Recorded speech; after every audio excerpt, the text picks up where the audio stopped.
अस्सलामुअलैकुम, खुशामदीद कहते हैं आप लोगों को हमारे शो में। उम्मीद करते हैं आप सब खैरियत से होंगे। बहुत ज़्यादा कपड़े आप सब ने पहने हुए होंगे या फिर हीटर वगैरह चलाए हुए होंगे, क्योंकि दोनों चीज़ों में से एक चीज़ अगर आप कर लें तो आप इस सर्दी से महफूज रह सकते हैं, जो कि आजकल खुश्क सर्दी पड़ रही है। बारिशें बिल्कुल ना होने के बराबर हैं और सर्दी की शिद्दत में इजाफा होता जा रहा है। मैं हूँ आपके साथ हलीमा जुल्फ़िकार और मेरे साथ जो मौसूफ होते थे हुमायूं ज़ेबा वासी, वो अभी भी यही है। आप लोगों ने परेशान नहीं होना। उनकी आज कोई कमिटमेंट लास्ट मिनट की ऐसी निकल आई थी, जिस पे पहले उन्होंने कहा कि मैं शायद 5-10-15 मिनट लेट हूँ, लेकिन फिर उनका अनफॉर्चुनेटली फ़ोन आ गया कि मेरे लिए निकल के आना पॉसिबल नहीं है। तो ऑब्वियसली ह्यूमन एरर का हमेशा मार्जिन देते हैं किसी को भी। जब मैं बीमार हुई थी तो ऑब्वियसली हुमायूं ने बड़ी अच्छी तरह से ये शो जो है वो कंडक्ट किया था। तो मैंने उन्हें कहा कि ठीक है, अगर आपको कोई मसला है तो कोई परेशानी वाली बात नहीं है।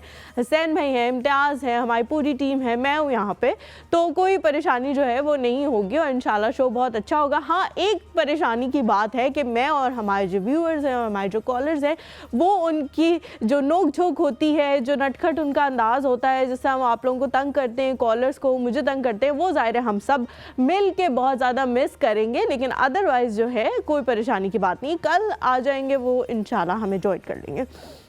अच्छा जी, आगे बढ़ते हैं। सर्दी का डिस्क्लेमर मैंने आप लोगों को दे दिया, लेकिन एक डिस्क्लेमर जो मेरे दिल के बड़ा करीब है वो ये है कि घर से 5 से 10 मिनट का मार्जिन ले के निकले। अगर आपको जल्दी है तो सुबह निकले हुए हर इंसान को सड़क पे जल्दी है, क्योंकि वो कहीं ना कहीं पहुंचने के लिए ही घर से निकला है। सुबह सवेरे इतनी सर्दी में कोई वैसी सड़कों की खाक छानने के लिए तो निकला नहीं है। कुछ लोग होते हैं वो शायद हॉर्न दे दे के ये समझ रहे होते हैं कि उनको कोई बहुत ज़्यादा इंपॉर्टेंट काम है और बाकी सारे लोग ऐसी गाड़ियां लेके सड़कों पर निकल आए। तो जनाब ऐसा नहीं है। अगर आप घर से लेट निकले हैं या बीवी ने नाश्ता जो है वो लेट दिया या आप अपना नाश्ता बनाने में लेट हो गए, तो इसमें हमारा कोई कसूर नहीं है। ज़रा आराम से गाड़ी चलाएं, क्योंकि ये सड़क जो है ना एक्सप्रेस हाईवे, इसमें मैं हमेशा कहती हूँ कि आप जितनी भी तेज़ गाड़ी चला लें, कोई सिग्नल नहीं है अल्हम्दुलिल्लाह सड़क पे, तो पहुँचना सबने 1-2 मिनट के फासले से ही होता है। अगर आप पिंडी से इस्लामाबाद आ रहे हैं तो आप 30 मिनट्स का मार्जिन लेके निकले, 10 से 15 मिनट में आप नहीं पहुंच सकते। अच्छा जी, आज मेरा ख्याल था कि वैसे हुमायूं होंगे तो इस बात में ज़्यादा मज़ा आएगा, क्योंकि हुमायूं जो है वो अपने घर के बड़े बेटे हैं और उसके बाद उनकी एक छोटी बहन है, 2 ही बहन भाई हैं। लेकिन ज़्यादातर घरानों में पाकिस्तान में क्या होता है कि बहन भाई जो हैं वो ज़्यादा तादाद में पाए जाते हैं। 3, 4, 5 ये तादाद जो है वो नॉर्मली होती है। उसमें होता क्या है कि जो बड़े वाले बच्चे होते हैं या तो वो बहुत बिगड़े हुए होते हैं या फिर जो छोटे वाले बच्चे होते हैं वो बहुत बिगड़े हुए होते हैं। मतलब दोनों में से कोई एक बच्चा जो है वो शदीद किस्म का होता है कामचोर। वो कोई काम नहीं करता, वो कहते हैं मेरी रिस्पॉन्सिबिलिटी है ही नहीं। और जो बीच वाले बच्चे होते हैं ना, मिडिल चाइल्ड जिन्हें हम आम सामान में कहते हैं, वो बेचारे पिसरे होते हैं, वो हर काम कर रहे होते हैं, उनको कोई लिवरेज हासिल नहीं होती, वो अपने स्कूल का काम भी खुद ही कर रहे होते हैं। अच्छा, बड़े वाले बच्चों की बड़ी मज़े की बात होती है, जब वो स्कूल जाना शुरू करते हैं तब भी पेरेंट्स के लिए एक बिग डील होती है, हमारा बच्चा जी स्कूल जाने लग गया है। बड़े हाइपर हुए होते हैं, हाइपर एक्टिव हुए होते हैं। फिर जब वो कॉलेज जाना शुरू होता है तो उनका पहला बच्चा कॉलेज जा रहा होता है, तब भी वो बड़े हाइपर एक्टिव हुए होते हैं। फिर जब तीसरी स्टेज पे आते हैं कि वो यूनिवर्सिटी जाते हैं, फिर आगे शादियां होती हैं, मतलब उनकी दफ़ा ना पेरेंट्स हमेशा हर ज़िंदगी के स्टेज पे बड़े हाइपर एक्टिव होते हैं। उसके बाद वो यूज्ड टू हो जाते हैं छोटे वाले बच्चों के कि अच्छा ठीक है, स्कूल जा रहा है सही है, कॉलेज जा रहा है ठीक है, खुद ही कुछ मैनेज कर लेगा। तो बड़े वाले बच्चे एंड वाला रिज़ल्ट ये होता है कि वो बहुत स्पॉइल्ड हो जाते हैं। उनको आदत पड़ जाती है कि उन्हें ज़्यादा कुछ करने की ज़रूरत नहीं पड़ेगी और उनके सारे काम जो हैं वो हो जाएंगे। और फिर ज़िंदगी में हमेशा ऐसा उनके साथ नहीं होता, तो उनको कभी कभी बड़ा नुकसान भी उठाना पड़ जाता है। या तो घर में एक ऐसा बड़ा पीस होता है या फिर एक ऐसा छोटा लाडला पीस होता है, वो भी कहता है मैंने कोई काम नहीं करना। जैसे अब मेरा भाई है, उसने मेरे ख्याल से ज़िंदगी में कभी अपनी शॉपिंग खुद नहीं की, कभी अपने कहीं जाने के लिए कपड़े खुद डिसाइड नहीं किए उस लड़के ने कि मैंने कहीं जाना है तो मैंने ये कपड़े पहनने हैं। मतलब वो हमेशा कह होता है तुम लोग बताओ, तुम लोग प्रेस कर दो ना, प्रेस करके रख दोगे मैं पहन लूँगा। लेकिन ये अच्छी बात है कि उसके नखरे नहीं है, वो पहन लेता है फिर जो वो कहता है, और खाने पीने में भी नखरे नहीं करता। लेकिन ऐसा कोई पीस ज़रूर हमारे पास मौजूद होता है जो हमें तंग करता रहता है, और बीच वाले जो बच्चे होते हैं ना वो सारा उनका बर्डन लेके चलते हैं। तो मैं भी एक मिडिल चाइल्ड हूँ तो मैं उस बर्डन को समझ सकती हूँ।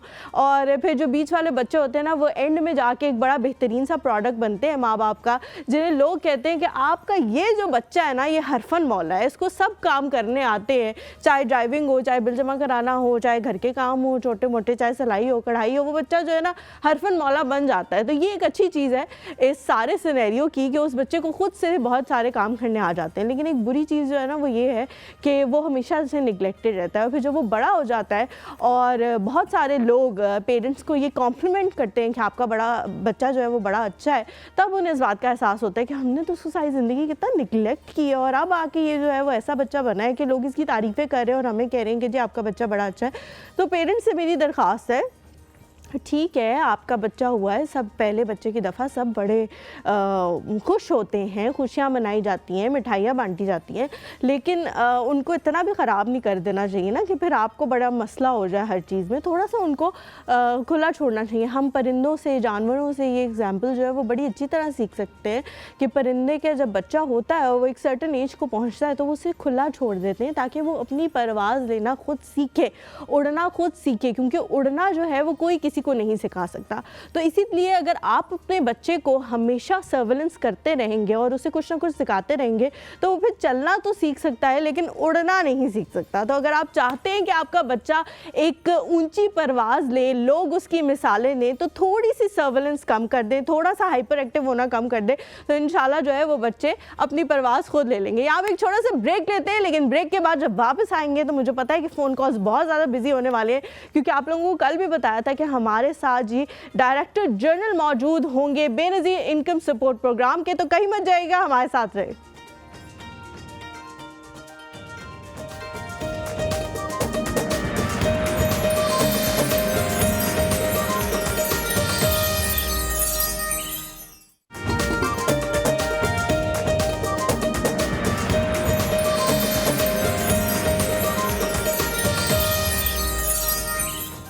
जी welcome back to the show. जिस तरह कि आप लोगों को बताया कि हम आज का जो शो है वो बेनज़ीर इनकम सपोर्ट प्रोग्राम के हवाले से करने वाले हैं। 2008 में इस प्रोग्राम का इनिशिएटिव लिया गया फेडरल गवर्नमेंट की जानिब से और ये बीबी शहीद को डेडिकेट किया गया ये प्रोग्राम। और इसमें सबसे जो अच्छी बात है वो ये है कि 2008 के बाद अभी तक इसको तकरीबन 15 साल हो चुके हैं, लेकिन जितनी भी गवर्नमेंट्स आई हैं किसी ने भी इस प्रोग्राम को ख़त्म करने की कोशिश नहीं की, क्योंकि ये एक काइंड ऑफ फ्लॉलेस प्रोग्राम है। और दूसरी जो इस प्रोग्राम की सबसे बेहतरीन चीज़ मुझे लगती है वो ये है कि ये पाकिस्तान के चारों सूबों में ऑपरेट करता है। वरना हम बहुत सारे प्रोग्राम्स ये देखते हैं कि वो जब शुरू होते हैं तो वो एक सूबे से होते हैं, फिर दूसरे में जाते हैं, फिर बहुत साल लग जाते हैं उन्हें तीसरे और चौथे सूबे में जाने के लिए।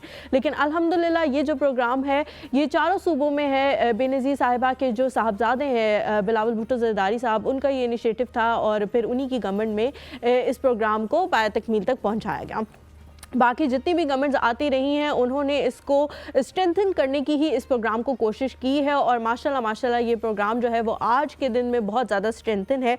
आज के दिन में अगर मैं आप लोगों को बताऊं तो $900 मिलियन जो है वो ये इस प्रोग्राम का टोटल बजट है जो 5.4 मिलियन लोगों में तकसीम किया जाता है हर साल एनुअली। अगर हम इसको देखें तो बहुत सारे डायरेक्टर जनरल आए हैं। पिछले जो इस प्रोग्राम के डायरेक्टर जनरल थे उनसे भी आप लोगों की मुलाकात कराई थी। बहुत सारे सवालात थे आप लोगों के जो रह गए थे, तो फिर हमने सोचा कि अब जो इस प्रोग्राम के डायरेक्टर जनरल हैं उनको यहाँ पे दावत दी जाए। और सबसे ज़बरदस्त बात यह है कि he is the youngest director general of this program in Pakistan.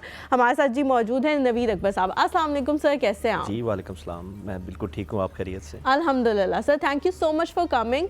Time निकालने के लिए। लास्ट टाइम जब आए थे डीजी साहब तो बहुत ज़्यादा कॉल्स आई थी और हम सारी कॉल्स नहीं ले सके थे, तो इस वजह से आपको मदऊ किया हमने। अच्छा, लास्ट टाइम एक और चीज़ जो हुई थी वो ये थी कि आप लोगों के जो ID कार्ड थे वो पीछे हम लोग नंबर नोट कर रहे थे। इस दफ़ा हमने सोचा कि शफाफियत आप लोगों को दिखाने के लिए कि यहाँ पे आप लोगों के ID कार्ड नंबर नोट भी किए जाते हैं और फिर ये देखा भी जाता है कि उसमें जो प्रॉब्लम आ रहा है वो क्यों आ रहा है। तो आज हमने इन्हीं की एक टीम के मेंबर को यहाँ पे बिठाया है जो आप लोगों के ID कार्ड नंबर नोट करेंगे और आप लोगों को यहीं पे बताएंगे कि उसमें क्या फ्लॉ आ रहा है। हमारे साथ अहमद साहब भी मौजूद हैं। अस्सलाम वालेकुम सर, कैसे आप? खैरियत से? आप खैरियत से? सर, टाइम हमारे पास बहुत कम है तो सवालों के सिलसिले को जल्दी से शुरू करते हैं।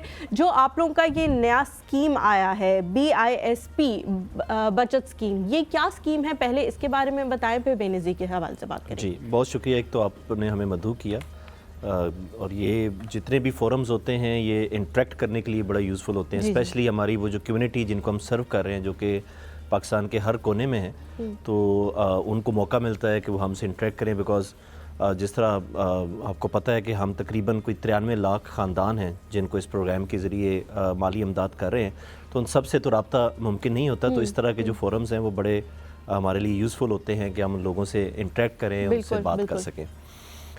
बुनियादी तौर पर ये जो स्कीम है हमारी, जो बचत स्कीम है, मैं अगर इसको थोड़ा सा इसका कॉन्टेक्स्ट आपको बैकग्राउंड बताऊं, और ये बैकग्राउंड जो है वो बहुत ज़्यादा रिलेट करता है जो कोविड है उसके साथ।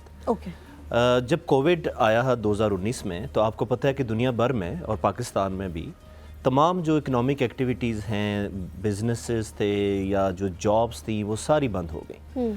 तो जब जो सबसे बड़ा तबका मुतासर हुआ इस वजह से वो इनफॉर्मल वर्कर्स थे, जो ऐसे वर्कर्स जो कि दिहाड़ीदार मजदूर हैं, दिहाड़ीदार तबका, जिनकी कोई तनख्वाह नहीं है, कोई सैलरी नहीं है, जिनकी तो जो फॉर्मल वर्कर्स थे उनकी तो तनख्वाह थी, वो तनख्वाह लेते रहे, चाहे घर से बैठ के काम करते रहे, लेकिन जिन लोगों के कारोबार बंद हो गया उससे एंगेज थे, तो वो जो दिहाड़ीदार लोग थे वो सबसे मुतासर, डेली वेजेस हुए। और हमारे जो बेनिफिशरीज़ हैं वो भी, और जो हमारे बेनिफिशरीज़ नहीं भी हैं, जो थोड़े से उनसे मैं बेहतर तो नहीं कहूँगा, लेकिन हमारे बेनिफिशरी के मुकाबले में जो है वो अपना स्ट्रॉन्ग फुटिंग पे, वो दोनों इससे बहुत ज़्यादा मुतासर हुए। बिल्कुल। और उस मुतासर होने की वजह से क्योंकि आपको पता है कि अर्निंग के लिए आप कुछ ना कुछ करते हैं, लेकिन जब कारोबारी बंद होंगे, सारा निज़ाम बंद होगा, तो आप कुछ नहीं कर सकेंगे। तो उस वक़्त जो आप सबसे ज़्यादा जिस चीज़ के ऊपर रिलाई करते हैं वो आपकी बचत या सेविंग के ऊपर होती है। जो आपने घर में बचाया होता है, जो आपने अपने अकाउंट में रखा होता है, उसको आप निकालते हैं और उसको खर्च करते हैं, क्योंकि आपकी बुनियादी ज़रूरियात खाना है, आपकी बुनियादी ज़रूरियात जो है वो बच्चों की तालीम है, उन ज़रूरियात को आप उस बचत से करते हैं। तो जब अब कोविड आया तो हमने देखा कि लोगों में हमारे ये जो ख़ास कर ये जो तबका है, इनफॉर्मल वर्कर्स, दिहाड़ीदार मजदूर हैं, इनके पास कोई सेविंग्स नहीं थी, इनके अकाउंट्स में कोई रकम मौजूद नहीं थी। तो उससे एक रुझान की कैफियत पैदा होगी और गवर्नमेंट ऑफ पाकिस्तान को उस सूरत को निपटने के लिए किरदार अदा करना पड़ा, और तकरीबन 250 अरब रुपया जो है वो गवर्नमेंट ऑफ पाकिस्तान ने उस वक़्त कोई 15 मिलियन यानी 1 करोड़ 50 लाख ख़ानदानों में तकसीम किया। तो हर दफ़ा ऐसा नहीं हो सकता। हम जैसे जो हमारा जो कि बहुत बड़ी अमाउंट है ना लोगों की, हमेशा उन सब के पास जाकर उनको पैसे तकसीम नहीं किए जा सकते, मुश्किल होता है। दूसरा ये है कि क्योंकि हम एक तरक्की याफ्ता ममालिक की लिस्ट में शामिल होने जा रहे हैं, तो हमारे लिए इतनी बड़ी अमाउंट हर दफ़ा, क्योंकि शॉक्स जो हैं वो कोविड हो गया, फ्लड हो गया, ये इस किस्म के जो शॉक्स हैं वो अब आते रहेंगे, आते रहते हैं। तो इस सूरत-ए-हाल को निपटने के लिए हमने ये एक स्कीम का आगाज़ किया है, और इसका बुनियादी मकसद ये है कि हम लोगों में बचत के रुझान को जो है वो तरवीज दे सकें। हम कोशिश करें कि वो ज़्यादा से ज़्यादा पैसे बचाएं, और उसको इंसेंटिवाइज़ करने के लिए कि लोग बचत करें, गवर्नमेंट ऑफ पाकिस्तान ने ये फैसला किया है कि वो जो बचाएंगे उसका 40% जो है वो गवर्नमेंट ऑफ पाकिस्तान भी जो है वो कंट्रीब्यूट करेगी। ज़बरदस्त। यानी कि अगर एक इंसान 1000 रुपये बचा रहा है तो गवर्नमेंट ऑफ पाकिस्तान उसका 40% यानी कि 400 रुपये उसमें देगा उसको। बिल्कुल। तो इसकी जो बुनियादी जो रिक्वायरमेंट्स हैं वो ये हैं कि उसका एक सेविंग अकाउंट होना चाहिए। उस सेविंग अकाउंट में जो बेसिक आसान अकाउंट होता है किसी भी बैंक में, कोई लिमिट नहीं है कि वो किस बैंक में खुलवाए, किसी भी बैंक में वो सेविंग अकाउंट खुलवा सकता है। सेविंग अकाउंट खुलवाने के बाद हमने एक पोर्टल लॉन्च की है। ठीक है। उसके बारे में भी हम आपसे तफसीलन बताएंगे। उस पोर्टल के ज़रिए हमें वो सेविंग अकाउंट का बताएं। हम ये देखेंगे कि क्या वो हमारे क्राइटेरिया के ऊपर, हमारे एलिजिबिलिटी क्राइटेरिया के ऊपर मीट करते हैं या नहीं करते। अगर वो मीट करते हुए तो हम फिर उनसे ख़ुद रब्ता करेंगे और जिस सेविंग अकाउंट में भी वो अपना इंफॉर्मेशन हमें देंगे, उस सेविंग अकाउंट में हमें उन्होंने बताना है कि उन्होंने 500 रुपया जमा कराया है या 1000 रुपया जमा कराया है। हम ये उम्मीद नहीं कर रहे कि वो बहुत ज़्यादा कोई 50,000 की रकम ही जमा वो जमा कराएंगे। हाँ। हमें पता है कि उनके हालात कैसे हैं, तो हम बहुत कम से स्टार्ट कर रहे हैं। हम ये कह रहे हैं कि अगर उनके पास 500 रुपया भी है तो वो अपना हर महीने 500 रुपया सेव करें।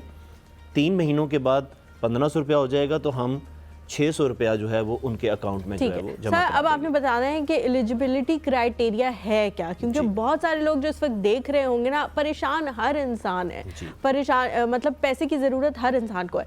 हर बंदा वहाँ जाके उस पोर्टल पे अप्लाई ना करना शुरू कर दे कि पोर्टल ही स्टक हो जाए और वो 10 दिन लग जाए उसको दोबारा से सही करने में, क्योंकि पोर्टल के ऊपर जब इतना ज़्यादा लोड आता है वो क्रैश हो जाती है वेबसाइट, तो फिर उसको ठीक करने का भी एक बहुत लंबा प्रोसेस होता है। अब आपने बताना है कि एलिजिबिलिटी क्राइटेरिया है क्या, कौन से लोग अप्लाई कर सकते हैं, क्या उसमें आपने अपनी माहाना इनकम शो करनी है कि भाई मेरे क्योंकि मुझे इतने से पैसे मिलते हैं तो आप हेल्प करें, या और भी कुछ चीज़ें? देखिए, हमारा जो बुनियादी एलिजिबिलिटी क्राइटेरिया है वो ये है कि आपको पता है कि हमने पूरे पाकिस्तान में एक सर्वे किया। उस सर्वे के तहत हमारे पास तमाम हाउस होल्ड्स का डाटा मौजूद है। ठीक है। तकरीबन 87% of the total house hold जो है पाकिस्तान, ऑल ओवर पाकिस्तान, उसका डाटा, उसको हमने उनके जो भी उन्होंने हमें इंफॉर्मेशन प्रोवाइड की उसकी बेसिस के ऊपर हमने उनका एक स्कोर जो है, जो उसको हम गुर्बत का स्कोर कहते हैं, ठीक है, वो हमने अलॉट किया हुआ है, जनरेट कर लिया आप लोगों ने। वो 0 से लेके 100 के दरमियान, 0 का मतलब है कि सबसे गरीब होगा और 100 का मतलब है कि उसका ज़िंदगी बेहतर है। तो हमने जो इस स्कीम के लिए हमारे जो वैसे प्रोग्राम्स हैं जिसमें हम कैश असिस्टेंस प्रोवाइड करते हैं, उसमें जो हमारा स्कोर है वो 32 है, यानी 32 स्कोर है, यानी 0 से लेके 32 तक के लोगों को हम अपना जो माली इमदाद है वो फ्राहम करते हैं। इस प्रोग्राम के लिए हमने इस स्कोर को 32 से 40 कर दिया, यानी कि 0 से लेके 40 तक के लोग थोड़ा सा अपलिफ्ट किया। जी, अपलिफ्ट किया। हाँ। अब इससे ये होगा कि हम, आप ये समझ लें कि तकरीबन मुल्क में जो 60% आबादी है या उससे ज़्यादा, वो इस स्कीम में पार्टिसिपेट कर सकती है। लेकिन इसको हमने फ़िलहाल, क्योंकि हम इसको भी तजर्बाती तौर पर चला रहे हैं, पायलट प्रोग्राम है, इसको हमने कोई 13 डिस्ट्रिक्ट्स में इसका आगाज़ करने जा रहे हैं। ठीक है। इंशाल्लाह बहुत जल्द इसकी जो वसअत है, हम इसकी एक्सपेंशन बाकी ज़िलों में भी हम लेके जाएंगे। पहले हम देखेंगे कि इसके निज़ाम को कैसे चलाना है, लोगों का रिस्पॉन्स क्या है, लोग कैसे सेव करते हैं, अपनी जो हमने सेटअप से उनको ठीक करके फिर इसको इंशाल्लाह हम पूरे पाकिस्तान में इसको चलाएंगे। तो इस स्कीम में फ़िलहाल इस्लामाबाद, आज़ाद कश्मीर में मुजफ्फराबाद और नीलम, ठीक है, जो खैबर पख्तूनख्वा है उसमें पेशावर और लकी मरबत, और जो बलूचिस्तान है उसमें क्वेटा और किला सैफुल्ला, और जो पंजाब है उसमें मुल्तान और लाहौर, और जो सिंध है उसमें कराची और सक्कर। ये हमारे अजला हैं जहाँ पे हम ये अभी पहले फेज में ये प्रोग्राम, मतलब पायलट में ही आप लोगों ने मेजर सिटीज को हिट करने की कोशिश की है जहाँ पे आबादी का तनासुब ज्यादा है। अच्छा सर, इसकी एक और वजह भी है, क्योंकि जो ज़्यादातर जो दिहाड़ीदार मजदूर हैं वो अर्बन लोकेलिटी में, शहरों में रहते हैं। मतलब क्योंकि वो ना सिर्फ उस शहर के लोग होते हैं, जैसे मैं लाहौर की मिसाल दे रहा हूँ कि लाहौर में ना सिर्फ लाहौर के रिहायशी हैं बल्कि पूरे पंजाब से भी बहुत सारे लोग काम के सिलसिले में आए हुए, इसलिए हमने उन शहरों को पहले फेज में जो है वो तरजीह दी है। बेहतरीन हो गया। अच्छा सर, हम सीरियस बातें तो होती रहेंगी, जाहिर है बहुत सारे लोगों के मसाइल भी यहाँ पे करेंगे। आपको कभी मैसेज आया कि आपका बेनज़ीर इनकम सपोर्ट प्रोग्राम में इनाम निकल आया 25,000 रुपए का? बिल्कुल, मुझे मैसेज आते रहते हैं। तो फिर आप क्या करते हैं? आप उससे आगे से कहते हैं मैं कि आप आओ, मैं आपको देता हूँ, पहले आप मेरे पास आओ। मैं फौरी तौर पर जो है वो अपना जो हमारा टोल फ्री नंबर है उस पर उस मैसेज के बारे में बताता हूँ कि मुझे इस मोबाइल नंबर से ये मैसेज आया, और मेरी तमाम लोगों से यही तवक्को है कि वो एज अ शहरी ये किरदार अदा करें कि जो इस तरह के अनासर हैं, क्योंकि जितनी भी स्कीम्स जिसमें कोई ना कोई माली इमदाद जो है वो एसोसिएट होती है, उसमें लोग कोशिश करते हैं कि लोगों को बहकाएं और बेवकूफ़ तरीक़ों से वो करें। और जो लोग, आपको पता है कि जिन लोगों के पास खाने के लिए पैसे नहीं होते, तो वो तो इस तरह की अपॉर्चुनिटीज़ को देख रहे होते हैं, और उनके पास सबसे बड़ा मसला ये होता है कि हम तो पढ़े लिखे लोग हैं, जो पूरस्ट ऑफ द पुअर हैं उनमें जो तालीम का जो रुझान है वो बहुत कम होता है, उनको नहीं पता होता, उनको डायनामिक्स नहीं पता होते, मार्केट्स में क्या हो रहा है, क्या नहीं हो रहा, क्या उनके साथ फ्रॉड हो सकते हैं, क्या नहीं हो सकते, इसका अंदाज़ा उनको नहीं होता।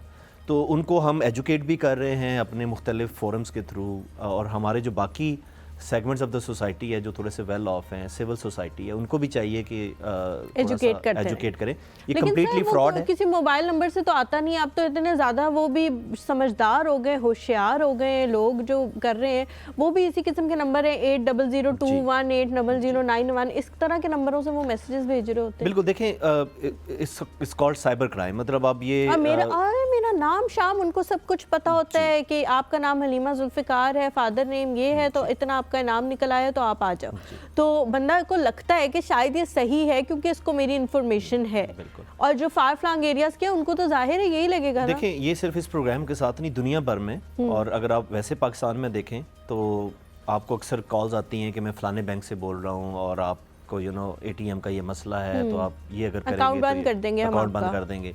तो उनके पास सारी डिटेल्स मौजूद होती हैं। इस तरह दुनिया में लॉटरी सिस्टम होता है कि वो आपको ईमेल्स आती हैं, आपको मैसेजेस आते हैं कि जी आपकी ये लॉटरी निकल आई है, आप हमें ये इन्फॉर्मेशन। तो ये हर माली स्कीम के साथ इस तरह के जो फ्रॉडलेंट एक्टिविटीज़ हैं वो होती हैं। हमें सिर्फ है कि विजिलेंट रहना है, थोड़ा सा लोगों में अवेयरनेस क्रिएट करनी है।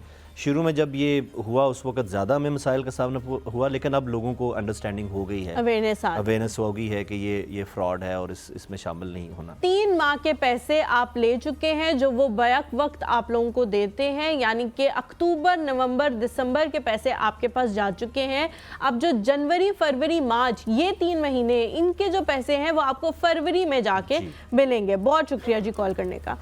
जो सिंध से कॉल आए थे उनका नाम नहीं समझ आ रहा था, उनका आपने कर लिया? जी मलूक साहब हैं। मलूक साहब ने अपना शनाख्ती कार्ड दिया, अपनी वाइफ का शनाख्ती कार्ड नंबर नहीं दिया उन्होंने, लेकिन हम ये करेंगे कि आपसे मोबाइल नंबर लेके हमारी टीम उनसे रब्ता करके ठीक है। CNSE ले अच्छा, ये पहले भी हम लोग पिछले प्रोग्राम में भी बता चुके थे कि बेनज़ीर इनकम सपोर्ट प्रोग्राम घर की खातूने खाना को पैसे मुहैया करते हैं।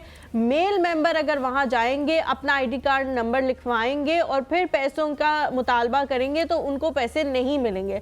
खुदारा आप अपने घर की जो फीमेल मेंबर्स हैं, जो भी आपकी बीवी हैं, बेटी हैं, बहू हैं, उनका नाम लिखवाएं, उनका नंबर लिखवाएं। बहुत शुक्रिया जी। कौन है हमारे साथ कॉलर?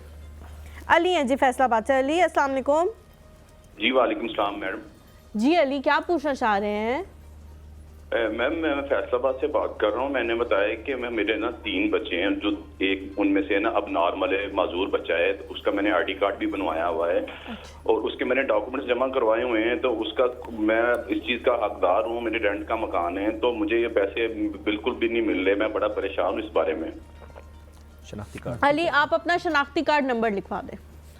जी 33 104 ठीक है, 310 310 1440 ठीक है 9। अच्छा ठीक है। अली, ये जिनके नाम पे अकाउंट है उन्हीं का ID कार्ड नंबर आपने लिखवाया है? जी मेरा नाम अली रजा, मैं फादर हूँ ना, मतलब मेरा बच्चा अब नॉर्मल है, मतलब के अपाहिज है। बेनज़ीर इनकम सपोर्ट प्रोग्राम में अली खातूने खाना के नाम पे अकाउंट होता है। और अगर मैं उनसे पूछ सकूं, अली आपने हाल ही में कुछ सर्वे कराया अपना फैसलाबाद के किसी सेंटर पे जाके? जी सर, मैंने सर्वे भी करवाया, मैंने डॉक्यूमेंट जमा भी करवाए हुए हैं। आप कब गए थे सर्वे कराने के लिए? सर ये तकरीबन 6-7 माह हो गए, मैं 2 मरतबा जा चुका हूँ। 36.77 स्कोर है। ठीक है। अगर तो आपके घर में जिस तरह आप बता रहे हैं कि आपका बच्चा एक माजूर है, तो फिर तो आप इस प्रोग्राम के लिए, अभी जो हमने आपका देखा है स्कोर, आप इस प्रोग्राम के लिए अहल हैं। तो हमारी कॉल बैक करके जी हमारी टीम आपसे आज ही कॉल बैक करेगी और आपको गाइड करेगी कि कैसे आपको प्रोग्राम में शामिल किया। लेकिन आप अहल हैं बशर्ते कि आपके घर में कोई एक माजूर। बहुत शुक्रिया अली कॉल करने के लिए। आप लोगों के जवाबात जो है वो तसल्ली बख्श दे के यहाँ से रुखसत किया जाएगा, ताकि आप लोगों को पता हो कि ये जो टीम है वो आप लोगों तक पहुँचेगी। शाज़मा है जी हमारे साथ। अस्सलाम वालेकुम। वालेकुम सलाम। कैसी हैं शाज़मा? ठीक अल्हम्दुलिल्लाह, आप सुनाएं। अल्हम्दुलिल्लाह। शाज़मा क्या पूछना चाह रही हैं? मेरी अम्मी का काफी अर्सा हो गया है, वो सर्वे करवाए हुए, फिर भी पैसे नहीं आ रहे, स्कोर भी कम है। अच्छा, अम्मी हयात है आपकी? जी। अच्छा, ID कार्ड नंबर लिखवा दें शाज़मा। 31201 ठीक है, 39 39 85 85 1 1 524 524। जी। ठीक है, बहुत शुक्रिया शाज़मा कॉल करने का, बस अभी आपको पता लग जाएगा। सर बहुत शुक्रिया जी। सर लोगों को अभी तक यही नहीं पता कि सिर्फ खातून खाना के नाम पे अकाउंट खुल सकता है या फिर ये मैं भी गलत कह रही हूँ, खुल सकता है दोनों के नाम पे, ये भी आपको सब नहीं, जो हम सर्वे करते हैं उसमें घर का कोई भी फर्द सर्वे करवा सकता है। ठीक है। जो माली इमदाद है वो सिर्फ खातून खाना के नाम पे जाती है, वो ठीक किसी है। और को नहीं मिलती। मतलब बाय हैंड भी किसी को नहीं मिलेगी जब तक खातून खाना खातून खाना आएगी, अपना अंगूठा जो है वो लगाएगी, वो वेरीफाई होगा, सिर्फ उसी सूरत में उसको मिलेगी, इसके अलावा कोई सूरत नहीं है उसको। इसके अलावा कोई सूरत नहीं है। आप खातून खाना का अंगूठा काट के भी लेंगे तब भी आप लोगों को पैसे नहीं मिलेंगे। शाज़मा का मसला हो गया? डायनामिक नहीं है। ओके, इसका जो पुराना जो अभी कॉलर थी जी जी शाज़मा, इनका जो सर्वे हुआ था 2019 में, उस सर्वे के मुताबिक इनका जो स्कोर है वो हमारे जो माली इमदाद वाले एलिजिबिलिटी स्कोर क्राइटेरिया से से ऊपर है। लेकिन अब ये एलिजिबल है अपना नया सर्वे करवाने के लिए, तो अपने करीबी किसी भी तहसील ऑफिस में चली जाएं, ठीक है, और वहाँ पे अपना नया सर्वे करवा लें। हमने जुलाई 2024 में तमाम जो अभी लोग पैसे ले रहे हैं और जो नहीं ले रहे उनको दोबारा से सर्वे करेंगे जुलाई 2024 तक, ठीक है, और लोगों को दोबारा प्रोग्राम में शामिल सर एक दफा सर्वे हो जाए तो फिर दोबारा कितने अरसे बाद सर्वे करा सकते हैं? 2 साल कम से कम जो उनको इंतजार करना पड़ता है। ठीक है जी, हम यहाँ पे एक छोटा सा ब्रेक लेते हैं, ब्रेक के बाद जल्दी से वापस आएंगे क्योंकि मुझे पता है कि आप लोगों की बहुत सारी कॉल्स हैं और आप लोगों को यहाँ से आपका जवाब देकर ही भेजा जाएगा। एक छोटा सा ब्रेक लें, हमारे साथ हैं।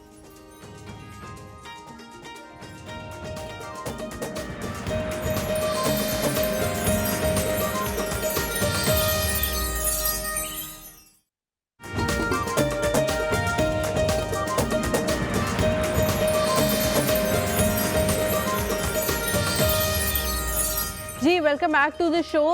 बहुत सारे सर इस हवाले से काम कर रहे हैं, जैसे आज हमारे प्लेटफॉर्म पे आए हैं उसी तरह से इनकी खुली कचहरी भी लगती है, वहाँ पे भी लोग इनसे कॉल करके आकर फ़ोन करके सवालात जो है वो पूछ सकते हैं। सर एक सवाल आया है कॉलर की तरफ से, वो अपनी आइडेंटिटी जो है वो शो नहीं करना चाह रहे। वो कह रहे हैं जी सक्खर के अंदर जितने भी अजला हैं, घोटकी और ये छोटे छोटे जितने भी अजला हैं, वहाँ पर इवन फॉर्म फिल करने के भी पैसे दिए जाते हैं। तो अब जब हम जाते हैं और हम सोचते हैं कि 5-6 हज़ार रुपये हमें खुद पैसे खुद जेब से देने पड़ेंगे इसमें एनरोल करने के लिए, तो हमारे पास नहीं होते, हम वापस आ जाते हैं। इन चीज़ों का क्या हल है?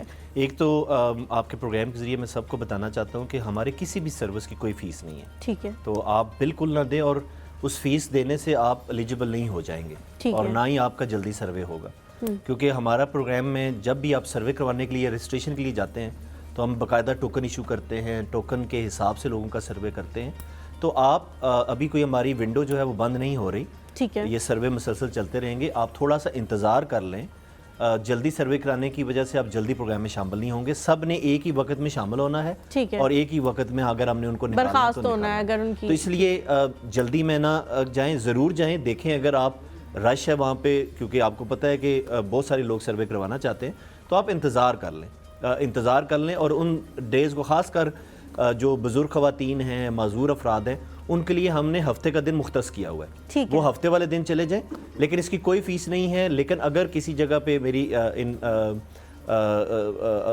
जो जिन्होंने आपको कॉल की उनसे मेरी दरख्वास्त भी है कि वो हमारे लोकल ऑफिस को ज़रूर बताएं कंप्लेंट, और उन अनासर को ज़रूर आइडेंटिफाई करें जो कि इस तरह के काम में इन्वॉल्व है। हम भी अपनी विजिलेंस के तौर पर जो है वो देखेंगे कि कौन लोग इस तरह की एक्टिविटी। बहुत शुक्रिया सर, बहुत शुक्रिया। लेकिन फिर भी आप लोग जब तक आइडेंटिफाई नहीं करेंगे सर, एक एक जगह पे एक एक दफ्तर में जाके उनके लिए नामुमकिनात में से एक है कि वो सबको एड्रेस करें, तो आप लोगों ने ही आइडेंटिफाई करना है अगर कहीं कोई बाज़ाब्तगी हो रही है, ताकि आप लोगों का पैसा आप लोगों तक पहुँचे। शबाना है जी हमारे साथ, अस्सलाम वालेकुम। वालेकुम सलाम जी शबाना जी क्या कहना चाह रही हैं? मैंने बहुत बार 8171 पे मैसेज किया, बहुत बार। अच्छा। तो मेरा कोई मतलब ना, मुझे कोई आंसर नहीं आता, और यकीन करें कि मैं बहुत मुश्किल में हूँ, किराए के घर में रहती हूँ, मेरे भी बहुत से मसाइल हैं। इस वजह से मैं जो है ना 8171 पे बहुत बार मैसेज किया, लेकिन मुझे कोई आंसर नहीं आया क्या आप अहल हैं या नहीं है। अच्छा, अभी तक आपको जवाब ही मौसूल नहीं हुआ। सर इनका कोई है शनाख्ती कार्ड अगर हमें दे दें तो हम भी चेक कर लेते हैं। शनाख्ती कार्ड नंबर लिखवा दें शबाना जी। 33405। अच्छा जी, आगे 69 29 29 29 999 999 2। 2। ठीक है जी, 4 या 2? 3740569299992 यही है नहीं, 999 नहीं है, 9 के बाद 999 है। जी, मैंने यही कहा है 6929 फिर 999 और फिर 2। जी जी। ठीक है, बहुत शुक्रिया जी कॉल करने के लिए। और दूसरा ये कि जो 8171 का वो कह रही है, हमारी एक पोर्टल है ठीक है, वेबसाइट के ऊपर 8171.gov.pk, ठीक है, वो उस पोर्टल के ज़रिए चेक करें। हमारी 8171 की सर्विस बहुत सारी जगहों पे सर्विस ना होने की वजह से, या जो टेलको है, ठीक है। हो सकता है कि इनके पास ऐसे मोबाइल नेटवर्क का नंबर हो जो कि हमारे साथ पार्टनर ना हो। मैं नाम नहीं लेना चाहता उनका, लेकिन ठीक है। उस मतलब वजह से जो इसका है मतलब है कि कुछ जी, ऐसी कंपनीज हैं जिनका मैसेज आप तक पहुंचता ही जी नहीं है। पहुंचता, ठीक है, उससे नहीं पहुंचता। तो आप जब भी ऐसी सूरत हाल हो, आप किसी और नंबर से ट्राई करके देख लें, तो आपको ज़रूर उसका जो है वो मैसेज मिलेगा। बेहतरीन होगा। मतलब लेकिन 57 किसी और नंबर, कोई और नेटवर्क का होना चाहिए, ये ना हो कि वही वाला नेटवर्क हो जिससे वो सारे मैसेज और करें। जी, डायनामिक का जी, डायनामिक का 57। इनका स्कोर जो है वो हमारे जो एलिजिबिलिटी कट ऑफ उससे काफ़ी ऊपर है। हमारा जो मैंने सब बताया कि हमारा 32 है जो जी, जी, last, एलिजिबिलिटी जिस पे आप स्कोर लोग है, help और इनका करते हैं। 57 है। तो और इन्होंने भी बिल्कुल हाल ही में सर्वे करवाया। और देखिए, हम जो सर्वे करते हैं वो उन्हीं की दी हुई इन्फॉर्मेशन के ऊपर हम ये रिज़ल्ट कैलकुलेट करते हैं। ठीक है, हमारे पास कोई और निज़ाम नहीं है। ये हमें अपने घर के असासाजात, एसेट्स के बारे में बताते हैं, हम वो नोट डाउन करते हैं और एक कंप्यूटराइज तरीके है। से वो नंबर होता है। तो इनका बहुत ज़्यादा हाई है अपना स्कोर हमारे ठीक हो प्रोग्राम गया। के हिसाब से। ठीक है जी। ये एलिजिबिलिटी क्राइटेरिया अगर मैं आप लोगों को थोड़ा सा समझाऊं तो ये इस तरह से होता है कि आप उनको बताते हैं कि आपका बिजली का बिल कितना आता है, आप कितने गज़ के मकान में रहते हैं, आपके बाकी अखराजात क्या हैं, आपके पास कौन कौन सी ज़िंदगी की सहूलियात मौजूद हैं, और आपके कितने बच्चे हैं, वो क्या क्या कर रहे हैं, उनमें से कोई कमाने वाला है या नहीं है। इन सारी चीज़ों की बुनियाद पर आप एलिजिबिलिटी क्राइटेरिया पे आते हैं। अगर 1 लाख रुपए आपका महीने का बिजली का बिल है तो फिर आप कैसे आ सकते हैं इस सिस्टम में, खुद ज़रा सोचें। अच्छा जी, साइमा है हमारे साथ। अस्सलाम वालेकुम। वालेकुम सलाम मैम। जी साइमा, क्या पूछना चाह रही हैं? मैम, मेरा ये मसला है कि मैंने अप्लाई किया था बिल्कुल स्पोर्ट में, तो उसमें लिखा हुआ था कि आप अहल नहीं है ना। अच्छा, और मेरे 2 बच्चे हैं। बड़ी बच्ची जो है उसको स्किन का प्रॉब्लम है बाय बर्थ, अच्छा, और दूसरा मेरा अपना घर भी नहीं है। तो मैं पूछना चाहती हूँ कि ऐसा क्यों है। और दूसरा मेरा मसला ये है कि मेरे बहन भाई हैं 3, वो नाबीना है, और मेरा भाई एक ही है, उसको भी आइस का प्रॉब्लम है। और मेरे फादर जो है वो इतनी एज हो गई है तो वो काम भी इतना नहीं कर सकते, उनका भी नहीं आ रहा है इस तरह के नहीं है। तो ये ऐसा क्यों बार बार आता है? बाकी ये लोगों का तो उतना मसला नहीं आता। अच्छा, आप आईडी कार्ड नंबर लिखवा दें साइमा। जी मैम। जी लिख। 37406 ठीक है, 69 69 340 340 716। 716। ठीक है, बहुत शुक्रिया साइमा कॉल करने के लिए। फ़ायज़ा हैं जी हमारे साथ वाह कैंट से। अस्सलाम वालेकुम फ़ायज़ा। अस्सलाम वालेकुम। वालेकुम सलाम। आप टीवी का वॉल्यूम बंद कर दें और जल्दी से अपना मसला बता दें। मेरी मामा को पहले पैसे मिलते थे, लेकिन अभी कुछ टाइम हो गया नहीं मिल रहे, इनका तो रिकॉर्ड नहीं वही कंफर्म करवाना है। ठीक मेरे है, बाबा चार्ट लगाते हैं, तो वही काम है बस हमारा। ठीक है फ़ायज़ा, बच्चे मामा का आईडी कार्ड नंबर बता दो। 37406 37406 820 820 80 80 164। 164। ठीक है फ़ायज़ा, बहुत शुक्रिया कॉल करने के लिए। पहले लेना लूँ जवाब, साइमा का मिल गया आपको जवाब? जी जी, साइमा का पहले जवाब ले लें, फिर नदीम की कॉल लेते हैं। नदीम उनका भाई हमारे कॉल रिकॉर्ड में शनाख्ती कार्ड का इंदराज नहीं है, जी। तो उनसे हमारी गुजारिश है कि बहुत जल्द आप हमारा जो करीब तरीन तहसील ऑफिस है वहाँ पे जाएं और अपनी रजिस्ट्रेशन करवाएं। वो रजिस्टर्ड ही नहीं है साइमा। रजिस्टर्ड ही नहीं है, वो ठीक है। रजिस्टर करवाएंगी अपने आप को, तो फिर हमें अंदाज़ा होगा कि उनका जो है वो क्या स्टेटस आना है। ठीक है, फ़ायदा मतलब का 43 है जो भी इसने किया अभी जिन्होंने किया। जी, फ़ायज़ा का भी वो भी एलिजिबिलिटी हाँ, उनका क्राइटेरिया भी से ऊपर उनका है। भी इसमें मैं थोड़ा सा एक क्लैरिफाई कर दूं। देखिए, हमारा हम हर गरीब को, मैं बिल्कुल ये ओपनली कह रहा हूँ कि हम हर गरीब को शायद कवर नहीं कर पा रहे, बिकॉज हमारे पास इतने वसाइल नहीं है कि हम पाकिस्तान के हर गरीब को कवर करें। हम जो गरीब तरीन लोग हैं 93 लाख, उनको कवर कर रहे हैं। हमें जिनका बिल्कुल ही कोई पुरसाने हाल नहीं है, बिल्कुल। ये कहा हमारे पास जब मज़ीद जो है वो हमें बजट मिलेगा इंशाल्लाह अगले माली साल में, तो हम मज़ीद लोगों को भी इसमें शामिल करेंगे। तो इसलिए अगर कोई रह गया है तो हम जब कहते हैं ना कि वो हमारे प्रोग्राम के लिए आयल नहीं है, तो इसका मतलब हरगिज़ नहीं है कि वो गरीब नहीं होंगे।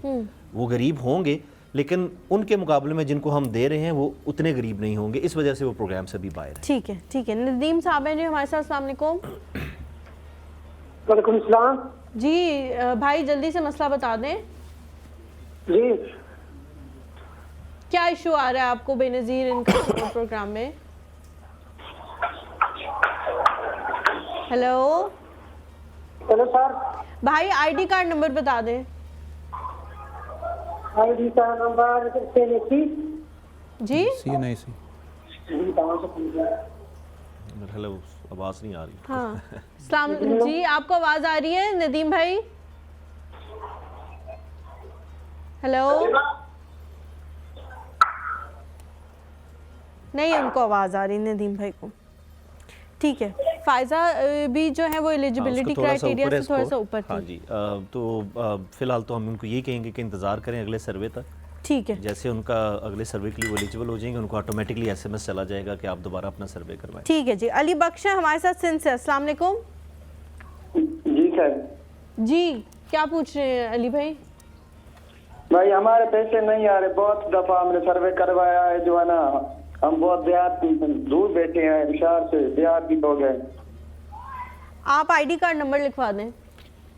जी 455 455 02 02 0 0 44 44 5 5 99 99 20 0 20। चलें ठीक है, शुक्रिया जी कॉल करने के लिए, बहुत शुक्रिया सर। ये जो लोग हैं जो समझ रहे हैं कि हमें एलिजिबिलिटी क्राइटेरिया में होना चाहिए और वो नहीं है, उसकी बेसिक रीज़न क्या है? अपना मकान होना बेसिक रीज़न है। बिकॉज़ मुझे बेनज़ीर इनकम सपोर्ट प्रोग्राम का तो नहीं पता, लेकिन आई नो कि जो यूनिवर्सिटी में आप अप्लाई करते हो कि मेरे फादर के पास इतने पैसे नहीं है कि वो मेरी फ़ीस दे सके, तो उसमें कुछ इस तरह से होता है कि यूनिवर्सिटी आपको दे देती है, फिर आप जब जॉब पर लग जाते हो तो फिर आप कमा के उनको, मेरे ख्याल से 10 से 15 साल की मुद्दत होती है, आप वापस करते हो।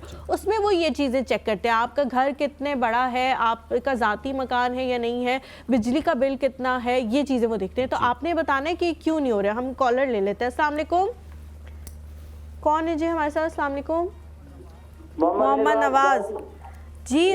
नवाज भाई क्या मसला आ रहा है आपको बेनज़ीर इनकम सपोर्ट प्रोग्राम में? मैडम आप लाइन जा रहे हैं इस वक्त? दोबारा से बोलेंगे, डिस्टॉर्शन बहुत आ रही है, मुझे आवाज़ समझ नहीं आई। अरे आप टीवी पर आओ, लाइन जा रहे हैं इस वक्त? जी जी लाइव जा रहा है, आप मसला बता दें। मसला पहला तो हम ये बताएंगे कि हम एक मजदूर आदमी हर दोस्त क्या करा सकता है। खवातीन जब दफ्तर में धक्के लेती हैं तो हमें तकलीफ होती है।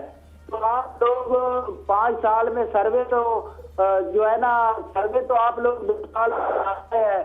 हाँ जी। आप लोग 5 साल में नहीं कर सके, आप गरीब लोगों को क्यों तंग करते हैं? अब हमें कह रहा है सर्वे जाकर कराए, आप लोग घर में टीमें क्यों नहीं भेजते? जो घर में कह सर्वे कर, वहाँ जाकर हमारी खवातीन ख्वार होती हैं।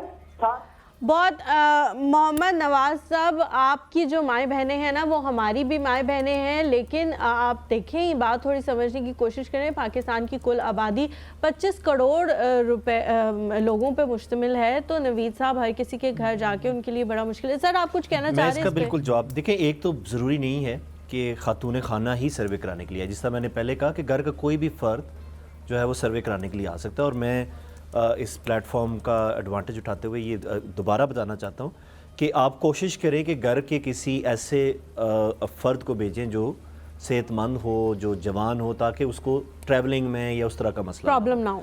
खातून खाना को सिर्फ हम पैसे देते हैं, खातून खाना का सर्वे कराना सिर्फ खातून खाना, क्योंकि घर का कोई भी फ़र्द आएगा, बाप बेटा, वो अपने घर के तमाम अफराद की जो मालूमात है वो दे सकता है। ठीक है, तो मतलब सिर्फ सर्वे में उनका आना जरूरी सर्वे में नहीं खातून है। खाना करना ज़रूरी है। और जो दूसरी बात है, बिल्कुल आपने बिल्कुल ठीक बात कही कि हमने 2 दफ़ा घर घर जाके सर्वे किया। आपको पता है हर चीज़ की एक कीमत होती है, और जब हम घर घर सर्वे करते हैं तो उसमें ज़्यादा चांस होता है कि कुछ ऐसे लोग रह जाएं, क्योंकि हम ब्लाइंड होते हैं, हमें नहीं पता होता कि हमारा जो सर्वेयर है वो किस जगह पे गया है, किस जगह पे नहीं गया।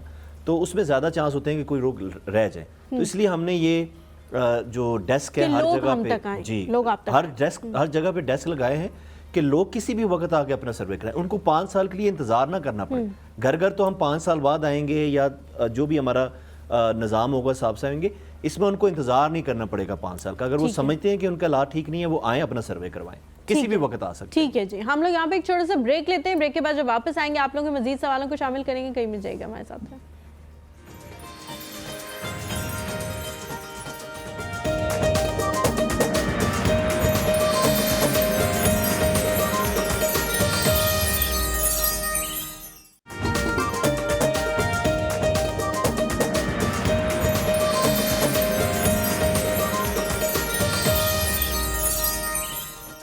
जी welcome back to the show. Break पे जाने से पहले अली बख्श साहब की कॉल आई थी और उन्होंने कहा था कि मैं अभी तक पता नहीं एनरोल नहीं हुआ या क्या उनका जो मसला था। सर उनका क्या मसला है? जल्दी से आप उनका अगेन जो हमारा स्कोर है उससे थोड़ा सा ऊपर स्कोर है, गरीब हैं ये, इसलिए हमारा जो दूसरा नशोनुमा का प्रोग्राम है उसके लिए अहल है। जो आपने प्रेग्नेंट खवातीन हामला और जो दूध पिलाने वाली माएँ या इनके घर में अगर 2 साल से नीचे कोई बच्चा है तो अपने जो तहसील का जो तालका का हॉस्पिटल है वहाँ पे जाएं। हमारा जो है वहाँ पे सेंटर मौजूद है, वहाँ पे अपने आपको रजिस्टर कराएं और उनको एक प्रोग्राम का जो माली इमदाद है वो ज़रूर मिलेगी। सर लेकिन कुछ लोग सॉरी टू से लेकिन कुछ लोग ये कहते हैं कि जितनी देर में हम उस प्रोग्राम में इनरोल होते हैं बच्चा 2 साल से बड़ा हो जाता है। फिर उनको हम जो हमारा तालीमी वज़ाइफ का प्रोग्राम है जिसमें हम 4 साल से 22 साल के बच्चे को इनरोल करते हैं उसमें वो एलिजिबल हो जाएंगे। तो हम पूरे ख़ानदान को जो है वो हर फर्द का ख्याल रखते हैं। हम खातून खाना का भी ख्याल रखते हैं, उसके जो 2 साल से नीचे बच्चे उसका भी ख्याल रखते हैं, फिर उसकी तालीम का भी ख्याल रखते हैं जो ग्रोइंग एज में बच्चे उनके। सर बहुत सारे लोगों को इस चीज़ से बड़ा मसला हो रहा है कि ख़वातीन जो है वो जाती हैं, उनको बड़े धक्के लगते हैं और फिर पैसे मिलते हैं। इसके पीछे जो रीज़न है वो मेरे और आपके जैसा बंदा तो समझ सकता है कि ख़वातीन जो है घर की उनको एम्पावर करना, यानी कि उनको उनके हाथ में कुछ पैसे हों, उनको किसी का मोहताज ना होना पड़े। मतलब बेसिकली इसका जो रीज़न है वो ये है। और जिन्होंने ये प्रोग्राम इनिशियली लॉन्च किया उनका भी यही था कि एम्पावर करें ख़वातीन को, लेकिन लोग जो हैं वो इस बात को कुछ हद तक ठीक नहीं भी समझते। इसकी क्या रीज़न है और आप उन लोगों को कैसे मुतमईन करते हैं? देखिए, खातून खाना को उसके हाथ में पैसे देने का बुनियादी मकसद ये है, और हम सबको पता है कि जब खातून खाना के हाथ में पैसे आते हैं तो डायरेक्टली वो घर के अंदर जाते हैं। वो सबसे पहले अपने बच्चों की खुराक, उनके जो अपना कपड़े हैं या उनकी जो भी बुनियादी ज़रूरत है उनको करते हैं। मैं ख़ुद भी एक मर्द हूँ, लेकिन मेरा ख्याल है कि जब हम मर्द को पैसे देते हैं तो वो शायद आधे पैसे घर खर्च करेगा, आधे पैसे उससे बाहर ही खर्च कर आए। और ख़ास कर जो ये गरीब तबका होता है उसमें जो मर्द हैं वो जो है वो हो सकता है हम कोई मर्द सिगरेट पीता हो तो आधे पैसे सिगरेट पे खर्च हो जाए। तो इसलिए हम जो है वो खातून खाना के हाथ में देते हैं। और एम्पावरमेंट इसलिए है, खातून खाना की अब जो हमारे पूरे शब्द पूरे एक अहमियत है। जी जी, उसकी फिजिकल प्रेजेंस ज़रूरी है, उसका बायोमेट्रिक लगेगा। पहले हम एटीएम कार्ड्स के थ्रू भी पैसे देते रहे काफ़ी अर्सा, तो उसमें ये होता था कि वो एटीएम कार्ड के स्मार्ट कार्ड होता था, एटीएम कार्ड ले लेते थे घर के फर्द और ख़ुद उसको यूज़ करते थे। तो हमने ये इंश्योर करने के लिए कि खातून खाना के हाथ में पैसे जाएं और उसकी घर में एक डिसीजन मेकिंग या एक फैसला करने की अहमियत सलाहियत हो, तो उस हवाले से हमने ये फैसला किया कि हम सिर्फ खातून खाना को दें। ठीक है, बेहतरीन हो गया। हमारे साथ 2 कॉलर्स वेट कर रहे हैं। पहले हैं जी फैसल, अस्सलाम वालेकुम। वालेकुम अस्सलाम मैडम, मैं शेखपुरा से बात कर रहा हूँ। फैसल जी जी फैसल भाई। मैडम हमने ना सर्वे करवाया 2023 में ना, फरवरी में। अच्छा जी, 10 माह हो गए हैं लेकिन अभी तक पैसे नहीं आए। अच्छा फैसल भाई, आपने अपना आईडी कार्ड नंबर बता देना है जल्दी से। 35 अच्छा 026 27 ठीक है 150। अच्छा मैडम 10 माह हो गया लेकिन अभी तक पैसे नहीं आए। ठीक है फैसल भाई, मैं पूछती हूँ। बहुत शुक्रिया जी कॉल करने के लिए। जायदा है हमारे साथ। जी अस्सलाम वालेकुम। जी वालेकुम अस्सलाम। जायदा आंटी क्या कहना चाह रही हैं? मैंने ना सर्वे करवाया था, उसके बारे में बात करनी है। जी बताएं। साहिबाद मैंने अक्टूबर में सर्वे करवाया था। अच्छा, तो अब तक वो इसी साल? हाँ जी इसी साल। अच्छा ठीक है। तो उन्होंने कहा कि नाअहल हैं। अच्छा, आप आईडी कार्ड नंबर लिखवा दें। नाअहल तो उन्होंने कह दिया, लेकिन हम आपको साथ में रीजन भी बताएंगे कि क्या रीजन है। आप आईडी कार्ड नंबर लिखवा दें। 36502 ठीक है 1313 ठीक है 8560। ठीक है जी, बहुत शुक्रिया जाहिदा जी कॉल करने के लिए। हाँ जी, पहले जो थे फैसल, उनका क्या है मसला? फैसल का बताइए। बेनिफिशरी हैं बट एनरोल नहीं हुई, एनरोलमेंट अभी बंद जो फैसल है वो एलिजिबल है, एल है हमारे प्रोग्राम है। के लिए, लेकिन समहाउ मेरे ख्याल है उन तक ये मैसेज नहीं पहुंचा और वो प्रोग्राम में शामिल नहीं हो सके। तो हमारे इस प्रोग्राम के बाद हम उनसे रब्ता कर लेंगे। वो है मैं जो समझी हूँ वो ये है कि वो कह रहे हैं 10 महीने पहले हमारा आके देख के चले गए थे। अब वो ये शायद समझ रहे हैं कि आप लोग उनको जाके कांटेक्ट करेंगे, Actually, ऐसा हमने है तो या उनको उन्होंने आपको नहीं, कांटेक्ट करना है? हमने उनको मैसेज ज़रूर किया होगा कि आप इस प्रोग्राम के लिए अहल हैं, और जिस तरह मैंने कहा हमारी पोर्टल के जरिए भी चेक कर सकते हैं। ठीक है। उसके बाद ये होता है कि इनको पहली दफ़ा जाके बैंक का जो हमारा एजेंट है या नुमाइंदा, उसके पास अपनी Thumbprint देना खाना का पड़ता है। बायोमेट्रिक देना होता है। उसको वेरीफाई करने के बाद वो फिर प्रोग्राम का रेगुलर हिस्सा बन जाते हैं। ठीक है। तो उन तक हो सकता है, बहुत सारे लोग ऐसे होते हैं जिन तक हमारी मालूमात नहीं पहुंचती।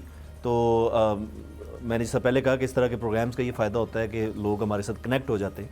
तो हम इनको भी गाइड भी करेंगे कि ठीक आप हो गया। कब प्रोग्राम में शामिल हो सकते हैं, हो भी सकते हैं अभी या नहीं हो सकते। क्योंकि मैंने आपको बताया था कि जिनका भी हम सर्वे कर रहे हैं, बहुत सारे लोगों को हमने जाके जुलाई 2024 में शामिल करना है प्रोग्राम में, क्योंकि हमारी एक लिमिट भी है। सर्वे कंप्लीट हो जाएगा और जी, फिर वो क्योंकि जब शामिल हो सारे लोगों का सर्वे एक दफ़ा कंप्लीट हो जाएगा तो फिर हम देखेंगे कि हमारे पास जो अवेलेबल रिसोर्सेज हैं, जो हमारा बजट है, उस हिसाब से कितने ख़ानदानों को हम प्रोग्राम में शामिल कर सकते हैं। ठीक है उस जी। हिसाब से हम उसको हमारे पास 2 फायजा हैं, कॉलर वेट करिए। एक फायजा राहील है लाहौर से। अस्सलाम वालेकुम रिकॉर्ड जी। फायजा क्या कहना चाह रही हैं? मैं कह रही हूँ कि मैं मतलब कि 3 साल से रह रही हूँ, तो मेरी एक बेटी है ना, मतलब कि मेरे जो हस्बैंड है वो मुझे लेके नहीं आए की वजह से। तो आपको पता है फिलहाल खराब है, तो इसलिए मैं चाहती हूँ कि मेरा ये मैं अहल हूँ बेनजीर इनकम सपोर्ट के। फायजा आप अपना आईडी कार्ड नंबर बता दें। 35202 35202 80 80 37 37 476 476 8। 8। ठीक है फायजा, बहुत शुक्रिया कॉल करने के लिए। मैं भी आपको बताती हूँ कि आप एलिजिबल हैं या नहीं हैं, और अगर एलिजिबल नहीं हैं तो आपकी एक छोटी बच्ची होगी, उसके लिए तो आप डेफिनेटली एलिजिबल हो जाएंगी। फायजा एक और है जी हमारे साथ शेखुपुरा से। अस्सलाम वालेकुम। वालेकुम सलाम। जी फायजा, क्या पूछना चाह रही हैं? मैंने अपनी मम्मा का पूछना था कि उन्होंने ना मेरे छोटे बहन भाइयों से पैसे लगवाए थे। अच्छा ठीक है। तो मेरी बड़ी बहन के पैसे नहीं आ रहे, छोटी बहन के आ रहे हैं और छोटे भाई के आ रहे हैं। अच्छा, बड़ी बहन कितने साल की हो गई हैं? 15 साल की है, लेकिन उसकी हमें सिर्फ एक ही दफा पैसे मिले, उसके दोबारा कभी नहीं मिले। अच्छा, मामा का आईडी कार्ड नंबर बता दें। 35404 35404 1319 1319 84 84 7 7 0। 0। ठीक है फायजा, बहुत शुक्रिया। जाहिदा जी का जो सवाल था उसका जवाब दें। उनका जो हमारे रिकॉर्ड में जो इससे पहले खातून थी, उनका हमारे रिकॉर्ड में नहीं है। उन्होंने बताया तो है कि मैंने अक्टूबर में सर्वे करवाया है। जी जी, मेरा ख्याल है कि सितंबर अक्टूबर, उन्होंने कहा अभी रिसेंटली मेरा ये ख्याल है कि शायद उनका सर्वे नहीं हुआ। ठीक है उनसे, लेकिन फिर भी हम रब्ता करके दोबारा कंफर्म कर लेते हैं। लेकिन अगर हमारी बात सुन रही हैं तो मेरी गुजारिश है कि अपने करीबी किसी भी तहसील दोबारा ऑफिस में से चले सर्वे जाएं, दोबारा सर्वे कराने कराएं। उनका हो सकता है उन्होंने सर्वे कराया हो, लेकिन ये शनाख्ती कार्ड नंबर जो उन्होंने फराम किया ये ठीक ना हो या उस सर्वे में शामिल ना हो। ठीक है। अच्छा जी, फायजा का जो सवाल है, बेटी उनकी हुई हैं, मियाँ बड़े फजूल हैं, उनके वापस नहीं आए उनको लेने के लिए बेटी की वजह से गालिबन। तो वो कह रही हैं कि मुझे लग रहा है कि मैं एलिजिबल हूँ। This is very sad. शर्म आनी चाहिए उनके मियाँ राहिल साहब जो है ना उनको। अच्छा, वो कह रही है मैं एलिजिबल हूँ बच्ची की वजह से, या फिर किसी तरह से ऐसा हो सकता है कि वो एलिजिबिलिटी क्राइटेरिया पे आ जाए? वो हमारे एलिजिबिलिटी कट ऑफ के बहुत करीब हैं जी, और उनको जुलाई 2024 तक का इंतज़ार करना पड़ेगा। ठीक है, बहुत करीब ही है, इंशाल्लाह 6-7 माह में। ठीक तो है, उनके चांसेस हैं कि वो प्रोग्राम में शामिल हो सकें। ठीक है। क्योंकि जिस तरह मैंने पहले भी बताया कि अभी हमने जो लिस्ट को अपनी जो बेनिफिशियरी लिस्ट को रिफ्रेश करना है वो जुलाई 2024 में। ठीक है। और लास्ट वाली जो फायजा है वो कह रही है जी बहन का नहीं आ रहा। वो मेरे ख्याल में तालीमी जो हमारा वज़ाइफ का प्रोग्राम है उसमें उनकी बहन इनरोल है। उसकी जो सबसे बड़ी वजह हो सकती है कि उनकी हाज़िरी जो हमारी, क्योंकि हमारी 70% हाज़िरी रिक्वायरमेंट होती है पैसे देने के लिए। अटेंडेंस होनी चाहिए स्कूल में। सो हो सकता है कि उनकी अटेंडेंस हमारे पास ना आई हो, लेकिन फिर भी मैं इंशाल्लाह आप लोग उनसे कांटेक्ट बिल्कुल करें। रब्ता करके हम देख लेंगे कि एग्जैक्टली उनका क्या मसला है। Sir thank you so much for coming, it was a pleasure, so nice meeting you. जिस तरह से आपने बहुत बेहतरीन तरीके से लोगों को जवाब दिए हैं, यकीनी तौर पे ये बड़ा मुश्किल होता है लोगों को इस तरह से इंटरेक्ट करना उनके साथ। लास्ट में आप कुछ कहना चाहें तो प्लीज़ कहें। नहीं, आपका बहुत शुक्रिया, आपने इनवाइट किया। और मैं सब लोगों को ये कहना चाहूँगा कि हमारी कोशिश है कि हम जो गरीब लोग हैं उनको अच्छे तरीके से सर्व करें, और इसमें हमें लोगों की भी मदद चाहिए। बिल्कुल। जो भी काम, कोई भी काम परफेक्ट नहीं होता। अगर कोई काम गलत हो रहा है उसकी ज़रूर निशानदेही करें और हमें गाइड करें कि हम उसको कैसे ठीक करें। जब तक आप हमें नहीं बताएंगे हम उस चीज़ को ठीक नहीं कर सकेंगे। बिल्कुल ठीक कह रहे हैं। Thank you so much sir once again. अब आप लोगों की नेक्स्ट टाइम सर से मुलाकात होगी 15 दिसंबर फ्राइडे को। ये डेट आप लोगों ने लिख लेनी है अपने पास। 15 दिसंबर नेक्स्ट, एक तो कल फ्राइडे है, ये वाला नहीं, इससे जो नेक्स्ट वीक में फ्राइडे आएगा उसमें सर हमारे पास आएंगे और आप लोगों के सवालों का जवाब देंगे। अगर आज किसी का सवाल रह गया हो तो वो 15 दिसंबर फ्राइडे को कॉल करके हमसे पूछ सकता है। यहाँ पे हम एक छोटा सा ब्रेक लेते हैं और ब्रेक के बाद हमारे पास 2 लोग जिनमें से एक का तो आपको काफ़ी ज़्यादा इंतजार है, दूसरे जो ज़ाहिर है हमारे मेहमान हैं उनका भी आप लोगों को इंतजार होगा, क्यों नहीं होगा। छोटा सा ब्रेक लिए जल्दी से वापस आए।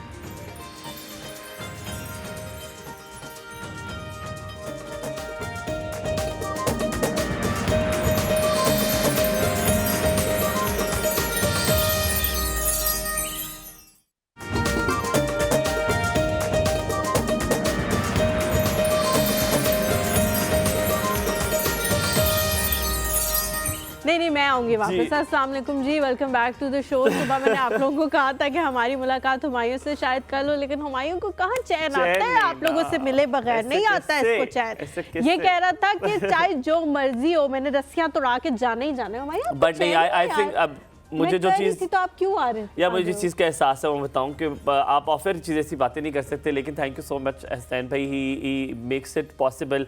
आप बताएं, लाइट्स ठीक होती हैं, कुर्सियाँ लगती हैं, बड़ा काम होता है, ये कोई इतना आसान चीज़ नहीं। But thank you very much for always adjusting.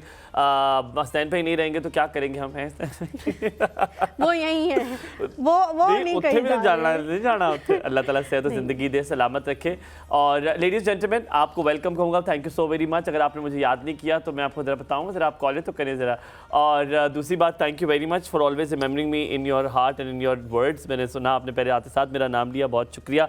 Ladies gentleman, इससे ज़्यादा इंतजार नहीं कराएंगे, हमारे जो नए मेहमान हैं हम उनसे आपको मिलवाएंगे, जिनसे बहुत सारी हमने बातें करनी है। वन ऑफ द डायरेक्टर्स हैं एस्कॉन बिल्डर्स के, एंड उनका नाम है कामिल मीर। और एस्कॉन बिल्डर्स के बारे में आपको बताऊं कि तकरीबन 5 प्रोजेक्ट्स अब तक वो कंप्लीट कर चुके हैं। उनका बड़ा डाइवर्स सा पोर्टफोलियो इस तरह है कि तकरीबन 1200 से ज़्यादा क्लाइंट्स उनके पास हैं, which is increasing every day. और ये वो क्लाइंट्स हैं जो कि उनके साथ अटैच्ड है, जिन्होंने खरीद लिए वो उनके पक्के वाले जो ऑनेस्ट वाले हैं, वो जो दूसरे वाले वो अलग हैं, ठीक है, जिन्होंने वो काम करा रहे। और फिर उनके वास्ट टीम है, उनकी बहुत बड़ी एक टीम है। इनोवेशन, क्वालिटी और क्लाइंटल लॉयल्टी में उनका बहुत बड़ा एक इनपुट है और बहुत ज़्यादा वास्ट एक्सपीरियंस भी है। अस्सलाम वालेकुम कामिल साहब, क्या हाल चाल है? सुबह खैर। वालेकुम सलाम, बहुत शुक्रिया, thank you for your kind words. नहीं, अब कामिल भाई, मैं तो क्योंकि मैंने हलीमा से पहले जिक्र किया कि मुझे एक टाइम था रियल एस्टेट पढ़ने का, बड़ा शौक चढ़ा, और मैंने बहुत, क्योंकि इट्स अ बूमिंग मार्केट, और पाकिस्तान में बड़ी देर से आई, वो कहते बड़ी देर कर दी मेहरबान, आते आते दूर तो बहुत बातें हो रही थी, रियल एस्टेट बड़ा बूम कर रहा था, लोग प्रॉफिट कमा रहे थे, इन्वेस्टमेंट अच्छी थी, लोग अपने घर बना रहे थे। पाकिस्तान में आते हुए देर होगी, लेकिन पहला सवाल हम वही करेंगे, सुबह कितने बजे उठते हैं? सुबह में कितने बजे उठता हूँ? कितने बजे उठते हैं? सुबह मैं फजर के टाइम पे उठता हूँ, और फजर की नमाज़ पढ़ता हूँ, और उसके बाद फिर मेरा डे चलता रहता है शाम को। और रात को आप सोते कितने बजे? मैं जल्दी सो जाता हूँ, मैं से रात को ज़्यादा जागा नहीं जाता, मैं 11 बजे करीब सो जाता। यार मैं, आप भाई हैं, मुझसे नहीं जागा जाता, पता है, मैं अगर फ़ोन भी यूज़ करूँ तो मेरे मुंह पे गिर रहा होता है फ़ोन, इतना ज़्यादा वो अब तो भारी भी इतने हो गए ना। इवन कि मेरा भाई है, वो कंप्यूटर सॉफ्टवेयर इंजीनियर है, तो वो सारी रात जाके बैठ के अपना काम करता रहता है, तो मैं उसको देख के हैरान रहता हूँ कि ये कैसे जाग जाता। कौन से लोग? अच्छा, आपको जैसे हलीमा ने भी कहा, हमें लगा फ़खर आ गए, जो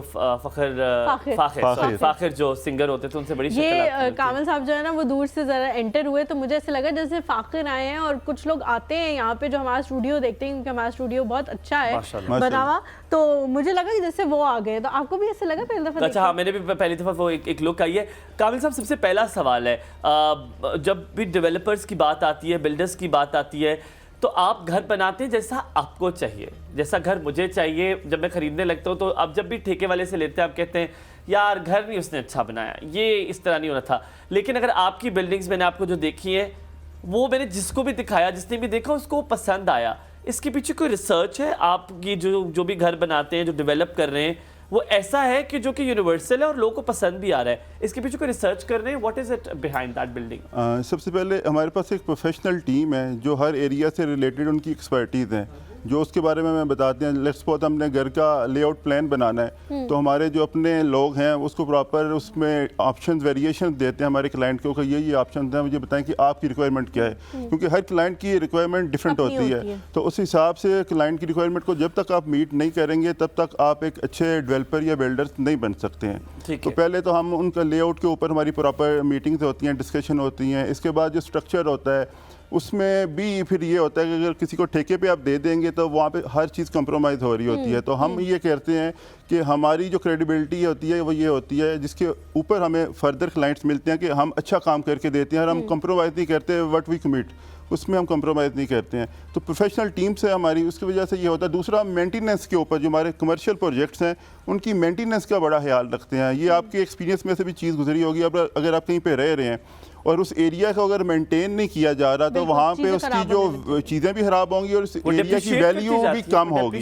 लेकिन अगर आपने वहाँ पे मेंटेनेंस रखी हुई है तो देन आपका अगर घर है वहाँ पे तो उसकी भी प्राइस अप होगी, अगर आपका अपार्टमेंट है तो उसकी भी प्राइस ही ऊपर जाएगी आपकी। लेकिन कामिल भाई, जिस तरह हुमायूं ने कहा, बड़ी ज़बरदस्त बात की कि अपना जो आप बनाते हो ना, लोगों के अंदर एतमाद वो बड़ा मुश्किल होता है। लोग आपसे जब घर खरीद लेते हैं ना, पूरी ज़िंदगी वो आपको गालियाँ देते रहते हैं कि इसने मटेरियल ठीक यूज़ नहीं किया, स्ट्रक्चर में ये मसला है, बीम नहीं सही डली, सरिया सही इस्तेमाल नहीं हुआ, लीकेज आ जाती है, सीपेज आ जाती है। आपने वो जो आप कह रहे हैं उस पर हम कॉम्प्रोमाइज़ नहीं करते। वो उस वक्त तो शायद ज़्यादा पैसे लग जाते हैं, लेकिन आगे जाके आपको कितना ज़्यादा हेल्प करता है वो अपनी क्रेडिबिलिटी बनाने में। और फिर वही लोग, उन्हीं के सारे रिश्तेदार आप ही के पास आएंगे कि हाँ आपने इतना अच्छा घर उनको बना के दिया था तो हमें भी आपने बना के देना। देखिए, सबसे जो इम्पोर्टेंट चीज़ होती है कि अगर आप एक प्रोफेशन में और आप काम कर रहे हैं, आपकी सेल्फ सेटिस्फेक्शन कितनी हो रही है। अगर तो आप सिर्फ पैसों को देख रहे हैं तो पैसे आपको शायद शॉर्ट टर्म में आप अर्न कर लेंगे, लेकिन लॉन्ग टर्म में आपके क्लाइंट खराब हो जाएंगे। लेट्स सपोज मैं आपको एक घर बना कर दे देता हूँ, आप उसमें रहना शुरू कर देते हैं, आपको 2 महीने बाद पता चलेगा कि इसमें तो वाटर का जो प्रॉब्लम है वो सप्लाई सही नहीं आ रही है, इसमें जो टाइल्स लगी हुई हैं वो प्रॉपर नहीं लगी हुई, इसके अंदर जो मटीरियल है वो सही नहीं लगा हुआ, क्योंकि सारी चीज़ें एक्सपोज होना शुरू हो जाती हैं। जब एक्सपोज होंगी तो ऑब्वियसली जब भी आप जाएंगे कहीं पे बैठेंगे तो आप बोलेंगे कि ये कंपनी से मैंने काम करवाया था, ये काम अच्छा नहीं करे। लेकिन अगर आपने अच्छा काम किया हुआ है तो ऑब्वियसली आप हमारी एक मार्केटिंग टूल बन जाएंगे। आप जहाँ पे भी जाएंगे बताएंगे एग्जैक्टली। तो आप जहाँ पे भी जाएंगे वहाँ पे जाके आप बोलेंगे कि ये एस्कॉन बिल्डर से हमने ये काम करवाया, ये प्रोजेक्ट करवाया। अगर आप भी घर बनाना चाहते हैं तो इनसे एक दफ़ा ज़रूर रब्ता करें। तो जब आप प्रोफेशनली काम कर रहे होते हैं तो उसमें सबसे पहले जो मोस्ट इंपॉर्टेंट थिंग होती है कि आपकी अपनी सेल्फ सेटिस्फेक्शन हो रही है या नहीं। एक चीज़ होती है अपने क्लाइंट को सेटिस्फाई करना है, एक दूसरी चीज़ होती है आपने अल्लाह को भी जवाब देना है। ठीक है, तो लालच भी उतनी करनी चाहिए जितनी आपको सूट करे, जिसमें दूसरे का नुकसान ना हो। अल्लाह का जवाब देने वाला तो मुझे नहीं लगता आप कोई रह गया, कोई ऐसा आसार लोगों में रह गए। अब तो मुझे लगता है वो जब आएगा देखा जाएगा। काबिल साहब, एक चीज़ वेरी इंपॉर्टेंट जो हलीमा ने हाईलाइट की है, मैं उसको थोड़ा सा ड्रैग करना चाहूँगा, बहुत ओवरसीज़ के लिए बड़ी इंपॉर्टेंट है। आप वो यहाँ से घर को क्या कहते हैं, एक घर जरा पाकिस्तान में भी हो जहाँ पर रिश्तेदार हैं वो आके रहें, खूबसूरत घर बनवाता है। अब आपने 10 फ्लोर की बिल्डिंग मेरे ख्याल में कंप्लीटली रिसेंटली कंप्लीट की है, जो कि बड़ी बेहतरीन है, उसके फ्लैट्स भी बड़े बेहतरीन। अगर वो आपको, क्योंकि यूजुअली ओवरसीज़ कहते हैं कि जी फ्लैट उनको ज़्यादा पसंद आता है क्योंकि बाहर में फ्लैट का कॉन्सेप्ट बड़ा एक्सेप्ट किया जाता है। पाकिस्तान में अपनी छत को ज़रा ज़्यादा प्रेफर किया जाता है कि जब तक अपनी छत नहीं है। अगर फ्लैट की बात करें तो वहां पर मटीरियल जैसे हलीमा ने बताया, अपनी जमीन अपनी नहीं। हाँ, पर हलीमा वो दे ऑलवेज वांट कि वो यहाँ पे ट्रेंड है, हम किसी को अगर सजेस्ट भी करते हैं अपार्टमेंट ले लें, मोस्टली वो कहते हैं अच्छा इसमें हमारा क्या, जमीन तो हमारी है नहीं। कराची में ये ट्रेंड है, लेकिन बाकी रेस्ट ऑफ पाकिस्तान में थोड़ा सा इशू है कि तो अगर ओवरसीज पाकिस्तानी तो उनका होता है जैसे कि किसी ने फ्लैट ले लिया तो आपने नलका खोला, नलका आपके हाथ में, ठीक है, नलके की टूटी आपके हाथ में, आपने बटन लगाया, बटन 2-3 महीने बाद अंदर चला गया, आप कहते हैं बटन क्या, बटन अंदर है, बटन अंदर चला गया, इतना नाकिस मटेरियल लगाया हुआ है। सीपेज का बड़ा बेहतरीन इशू उसने हलीमा ने हाईलाइट किया, जो कि बहुत मुझे लगता है जगहों पे होते हैं, क्यों कहते हैं अभी बना दो, अभी प्लास्टर गीला गीला होता है तो वो साथ में उसको रंग कर देते हैं, वहाँ पे बेशक सीपेज आती रहे, किसी को पता नहीं, वाटर का भी सिस्टम सही तरह नहीं बना होता। I want you to tell us कि कैसे मेक श्योर किया आपने 10th फ्लोर बिल्डिंग बनाई है और उसमें है बहुत अच्छी क्वालिटी वाला माशाल्लाह काम आपने किया हुआ है, पर वो आपने मेक श्योर कैसे किया कि वो क्वालिटी वाला काम हो ताकि लोग उसमें रह सके? मैं आपसे पूछता हूँ, लेकिन अली की कॉलर ले लेते हैं। अस्सलाम वालेकुम। अस्सलाम वालेकुम, सुबह खैर अली। वालेकुम अस्सलाम सर, कैसे हैं आप? बिल्कुल ठीक, आप कैसे? बिल्कुल ठीक, आप कैसे हैं अली भाई? ठीक ठाक। आप कैसी हैं? मैं बिल्कुल ठीक हूँ अल्हम्दुलिल्लाह, अल्लाह का बड़ा शुक्र है। मैं आपको रिपीट शो डेली देखता हूँ 2 दफा, एक रात को एक दिन में। नहीं मेरी जान, सुबह भी देखना पड़ेगा तब ही आराम आएगा, ये 2 टाइम पे नहीं हो रहा ठीक। नहीं 2 टाइम से भी सेट याब हूँ मैं। अच्छा 2 टाइम 2 टाइम से बिल्कुल, चलो फिर ये ठीक है यार, बहुत शुक्रिया। 2 टाइम देखते हो, कैसे देख लिया? हाँ बस आज ऑफ था ना, ऑफिस से ऑफ थे। अच्छा खुश नसीब लोग हैं भाई आप जिनको ऑफ मिलता है ऑफिस से। पर बहुत बहुत शुक्रिया यार देखने के लिए। कोई सवाल पूछना चाहोगे?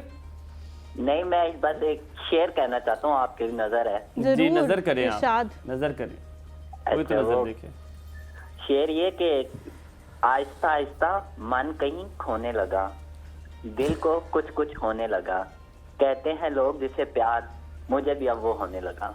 वाह वाह वाह, ओ मेरे आप पाइया बहुत उम्र देख ते शौक देख, मैंने आहिस्ता आहिस्ता प्यार होने लगा। बहुत शुक्रिया अली कॉल करने के लिए, क्यूट यार, thank you so very much. आप बता दें कि वो आप मेक श्योर कैसे की क्वालिटी को आपने, जो हलीमा ने पूछा उसका ही एक लिंक्ड क्वेश्चन था ये। देखिए सबसे पहले जो वही चीज़ मैं दोबारा रिपीट करूंगा कि आपने अपनी क्रेडिबिलिटी बनानी है या नहीं बनानी।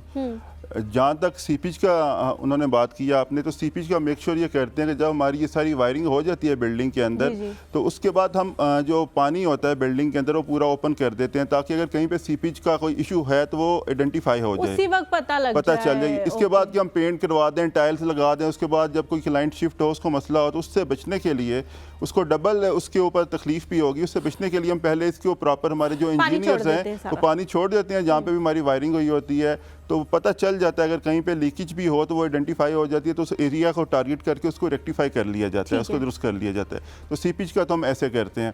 इसके अलावा जो इक्विपमेंट यूज़ कर रहे हैं या जो सेंट्री आइटम यूज़ कर रहे हैं, तो ऑब्वियसली जो इसमें हम क्लाइंट्स को बताते हैं कि आप जो बजट दे रहे हैं उसके अंदर क्या क्या ऑप्शन अवेलेबल है। हमारे यहाँ होता ये है कि क्लाइंट को आप बता देते हैं कि ये चीज़ 5,000 में आ जाएगी, और वो चीज़ की एक्चुअल प्राइस होती है 15,000, लेकिन जब लगाने की बारी आती है तो 5 वाली भी नहीं लगती है, वो 2,000 वाली लग जाती है। तो इससे ये होता है जब क्लाइंट देखते एक्चुअल आके तो उसको कहता है जी मैंने तो आपने मुझे ये बताया था और लगा हुआ ये है, तो आप उस वक्त फिर वो क्लैश पैदा हो जाता है। इस वक्त आप शुरू में क्लियर कर दें कि ये हमारी क्वालिटी होगी। लेट्स सपोज अगर आपने घर बनाना है, तो घर बनाने में ये होता है कि आप एक रेट तय कर लेते हैं। अगर आपने किसी कॉन्ट्रैक्टर को देना है, रेट तय करने के बाद आप उसमें चीज़ें मेंशन कर दें, एक एक चीज़ मेंशन कर दें कि ये चीज़ें लगेंगी, ताकि बाद में क्लैश ना हो। लेकिन मैं सबको ये बोलूँगा कि जो लोग भी घर बना रहे हैं, क्योंकि पाकिस्तान में एक सर्वे के मुताबिक 90% लोग जो हैं वो ज़िंदगी में एक दफ़ा ही घर बनाते हैं। तो जब आप किसी कॉन्ट्रैक्टर को भी दे रहे हैं या किसी भी ऐसे बिल्डर को आपने ये कॉन्ट्रैक्ट दिया हुआ है कि वो आपका घर बनाए, लेकिन आप खुद जाके उसको चेक ज़रूर करें। अच्छा, तो ये आप और जो आपका जो डिस्ट्रिक्ट का जो म्युनिसिपल कॉर्पोरेशन का ऑफिस है ना, आप वहाँ पे जाएं, और मेरा ख्याल है मैं इस चीज़ों का तो ऐसे ही बात है, ऐसे ही है जी। वहाँ पे इनको अपने जो इनका पटवार खाना है वहाँ पे जाना पड़ेगा, वहाँ से फ़र्द निकलवाना पड़ेगा, और फ़र्द निकलवा के फिर इनका बाकी प्रोसेस उसके ऊपर शुरू होगा। अब मुझे नहीं पता फैसलाबाद के अंदर वो रेलिवेंट इनकी प्रॉपर्टी की नौयत क्या है या वो किस कैटेगरी में आ रही है, ये तो फिर डॉक्यूमेंट्स देख के मुझे पता। अगला सवाल हलीमा क्या होगा? हलीमा क्या?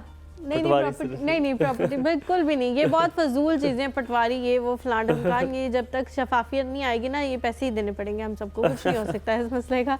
मैं उस पर नहीं जाती। मुझे कामिल भाई ये बताएं कि बहुत दफ़ा क्या होता है कि पिंडी इस्लामाबाद की अगर मैं स्पेसिफिकली बात करूं, पहाड़ियों पे प्लॉट है, पहाड़ है क्योंकि ज़ाहिर है पोटोहार है, क्या होता है ऊपर बिल्डिंग बन जाती है, घर बन जाता है सब कुछ, और जब आप घर में शिफ्ट होते हैं तो पता लगता है कि नीचे से मिट्टी खिसक गई है सारी, मतलब साइड में चली गई है, आप घर जो है आपका धंस गया या धंस रहा है या धंस जाएगा बहुत जल्द। तो क्या होता है आपको उसके ऊपर कोई करोड़ एक रुपया लगा के ना रिटेनिंग वॉल बनानी पड़ती है, जो उससे पहले जो काम 20 से 25 लाख में हो सकता था, लेकिन अब आपका 1 करोड़ रुपया लगेगा क्योंकि कॉन्ट्रैक्टर तो आपसे पैसे लेके चला गया। ये मेरे साथ हुआ, मेरे हस्बैंड जो है वो एक घर बना रहे थे हाँ, जिसमें आपको उन्होंने इतना अच्छी टर्म पता रिटेनिंग वॉल का, मैं थोड़ा सा मैं हैरान हुआ कि इनको इतनी बारीकी से हाँ, शुरू मेरे कैसे थोड़ा सा husband मेरे एक को घर irritating बना wall। रहे थे जिसमें उन्होंने मुझे कहा कि मट्टी जो है पीछे भी प्लॉट है, पीछे भी घर है, साइडों पे भी है, मट्टी खिसकेगी नहीं, लेकिन हो सकता है कि घर थोड़ा धंस जाए। तो मैंने लेकिन अगर मैं इसमें जो प्रॉपर प्रोसीजर है वो करूंगा तो कॉस्ट बहुत बढ़ जाएगी, 25 से 30 लाख रुपए मेरा और लग जाएगा। तो मैंने उनसे कहा कि अगर मैंने और आपने इस घर में रहना होता तो आप इस घर को कैसा बनाते? तो उन्होंने कहा मुझे जितने मर्जी पैसे लगते, मैं घर को अच्छी बुनियाद बनाता। तो मैंने कहा बस ठीक है, फिर आपने वही करना है, चाहे आपका मार्जिन जो है वो कम हो जाए। लोग ये नहीं करते और ना ही उनको मशवरा देने वाले ऐसे होते हैं जो उनको सही रास्ते पे लेके आए, वो उनको और पुट्ठे रास्ते पे ले जाते हैं। अब आपने, जैसे मेरे जैसा बंदा है वो जाके कोई घर खरीद रहा है, आपने कैसे ये मेक श्योर करना है कि इसकी जो बुनियादें हैं वो ठीक है? ऐसा ना हो कि मट्टी पीछे निकल जाए तो आप जो है वो लुढ़क जाए, पीछे दरिया के अंदर चला जाए पूरा घर। अच्छा, इसमें वैसे सबसे पहली चीज़ वो देखनी होती है कि आपको ऐसी जगह पे प्लॉट लेना नहीं चाहिए, आपको प्रायोरिटी पे नहीं रखना चाहिए अनलेस कि आप आपको। क्या बात करें, लोग कहते हैं रिवर व्यू में हमारा प्लॉट है, आप आके पीछे देखें नाला लाइन गुजर रहा है। उसमें फिर प्रॉपर वो ये होता है, उसका फिर प्रॉपर पाइलिंग करवानी पड़ती है उसकी, ताकि ये जो फेस आपने इशू किया है ये फेस ना करना पड़े। और रिटेनिंग वॉल अगर बैक साइड पे कुछ भी नहीं है तो कई जगह पे ऐसा भी होता है कि बैक साइड पे घर होते हैं, वहाँ पे रिटेनिंग वॉल आपको नहीं बनानी पड़ती, लेकिन पाइलिंग करवानी पड़ती है जहाँ तक आपकी मट्टी कच्ची है। तो ये सारी चीज़ें करवानी पड़ती है। लेकिन अगर आपने कंस्ट्रक्टर से बना हुआ या बिल्डर से बना हुआ घर लेने जाना है तो फिर आई सजेस्ट कि आप किसी ऐसे बंदे को साथ लेके जाएं जो इंजीनियर हो, उन चीज़ों को समझता हो, क्योंकि वही आपको बता सकेगा, आम बंदा इसको आइडेंटिफाई नहीं कर पाएगा। घर बनने के बाद क्या सॉइल टेस्ट से पता लग सकता है कि नीचे वाली मट्टी किस तरह की है? सॉइल टेस्ट से, उसके साथ वाली जगह सॉइल टेस्ट से पता चल जाता है, वो सॉइल टेस्टिंग करवा लें तो पता चल जाता है, क्योंकि वो एरिया में ऑलमोस्ट एक जैसे ही मट्टी होती है। तो काबिल साहब, आप कहो कि मैंने अच्छा सवाल पूछा है आपसे पहले बहुत अच्छा सवाल किया रिटेनिंग वाला तो बहुत ये अक्सर ये होता है, मैंने पहले आपका जो फर्स्ट एक्सपीरियंस है ज़ाहिर है आपके साथ ये खुद हो चुका है, तो आपने अब आपका हस्बैंड आर्किटेक्ट है तो उसको थैंक यू बोलना चाहिए, पर मैंने आपसे कहा रिटेनिंग वॉल वाज ये कॉन्सेप्ट मुझे भी नहीं पता था। काबिल साहब, आपसे एक सवाल जो यहाँ पर मैं करना चाहता हूँ अबाउट वाई, एक छोटा सादा सवाल। मैं घर बनाना चाहता हूँ और मेरे पास वक्त भी है, मैं घर खुद भी बना सकता हूँ, मैं एक बिल्डर से आपसे घर क्यों बनाऊं? मेरे पास वो क्या रीजनिंग है, क्या जस्टिफिकेशन आपके पास कि एक बिल्डर से घर बनाना ज़्यादा बेहतर है ना कि आप खुद बनाएं, या आप कहते नहीं खुद बनाना ज़्यादा बेहतर? ये डिपेंड करता है, अगर आपके पास टाइम है और आपको थोड़ा सा आइडिया भी है तो आपको खुद भी ट्राई कर सकते हैं, बना सकते हैं। लेकिन बिल्डर से बनाने का एक फ़ायदा ये होता है कि पैसे नहीं कमाने नहीं, मैं आपको बताता हूँ, उसमें ये होता है कि उसकी वो एक काम कर रहा होता है, उसको इसकी निटी ग्रिटी का पता होता है इस मार्केट की। लेकिन इसमें अगेन वो आ जाता है कि आप किस बिल्डर से काम करवा रहे हैं, वो राइट पर्सन आपने चूज़ करना है। अगर वो चूज़ नहीं कर सकते आप तो फिर आई सजेस्ट कि आप खुद ही अटेम्प्ट करें, आप ज़्यादा अच्छा बना लेंगे। और आपको लगता है कि ये वो वक्त है कि मैं अभी इन्वेस्टमेंट अपनी किसी को, अगर मेरे पास कोई इन्वेस्टमेंट है, किसी के पास भी है, वो कोई प्लॉट ले ले या कोई फ्लैट ले ले, is this the right time to take it? I think this is the right time, क्योंकि जब अभी मार्केट हमारी स्लो है सो अभी आप पर जिसके पास अगर पैसे हैं और वो थोड़ा अर्सा होल्ड कर सकता है अपनी इन्वेस्टमेंट को, तो उसको इस वक्त इन्वेस्टमेंट करनी चाहिए, क्योंकि जैसे ही मार्केट बेहतर होगी, आपको पता है अभी इलेक्शन होने वाले हैं 2-3 महीने और अगर मार्केट का देखा जाए तो स्टॉक एक्सचेंज की मार्केट बहुत तेजी से ऊपर जा रही है, व्हिच इज एन इंडिकेशन कि रियल एस्टेट भी बहुत जल्दी जो है वो बूम करना शुरू हो जाएगी, तो ये अच्छी सही टाइम है। अगर आप रियल एस्टेट की मार्केट को स्टडी करें ना पिछले 2 डेकेड के अंदर, तो आपको पता चलता है कि 2 साल में ये एक दफ़ा नीचे जाएगी और फिर इसमें बूम आ जाएगा। अभी मार्केट नीचे गई हो, या अगर जिसके पास भी अभी इन्वेस्टमेंट है और वो उसको होल्ड कर सकता है 1-1.5 साल के लिए, तो उसको भी इन्वेस्टमेंट कर लेनी चाहिए। और ये बहुत लेकिन कामिल भाई, जो आपने कहा है ना कि खुद बनवाना चाहिए घर, मैं इससे एग्री नहीं करती। आपका रंग सड़ जाएगा, आपकी नींद हो जाएगी हराम, आपकी गाड़ी के शॉक्स हो जाएंगे, टूट जाएंगे, खराब हो जाएंगे, क्योंकि उसके अंदर आप लोडिंग का काम भी करेंगे थोड़ा थोड़ा।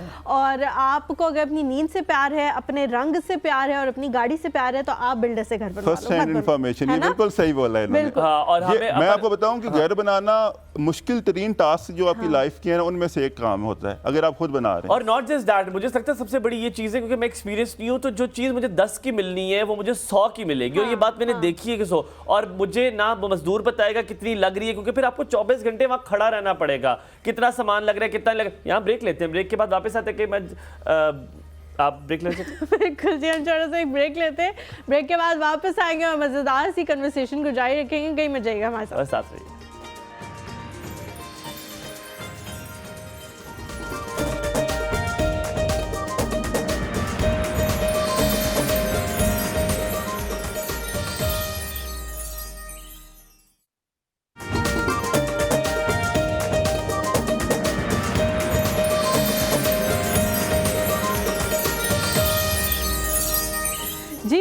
Back to the show.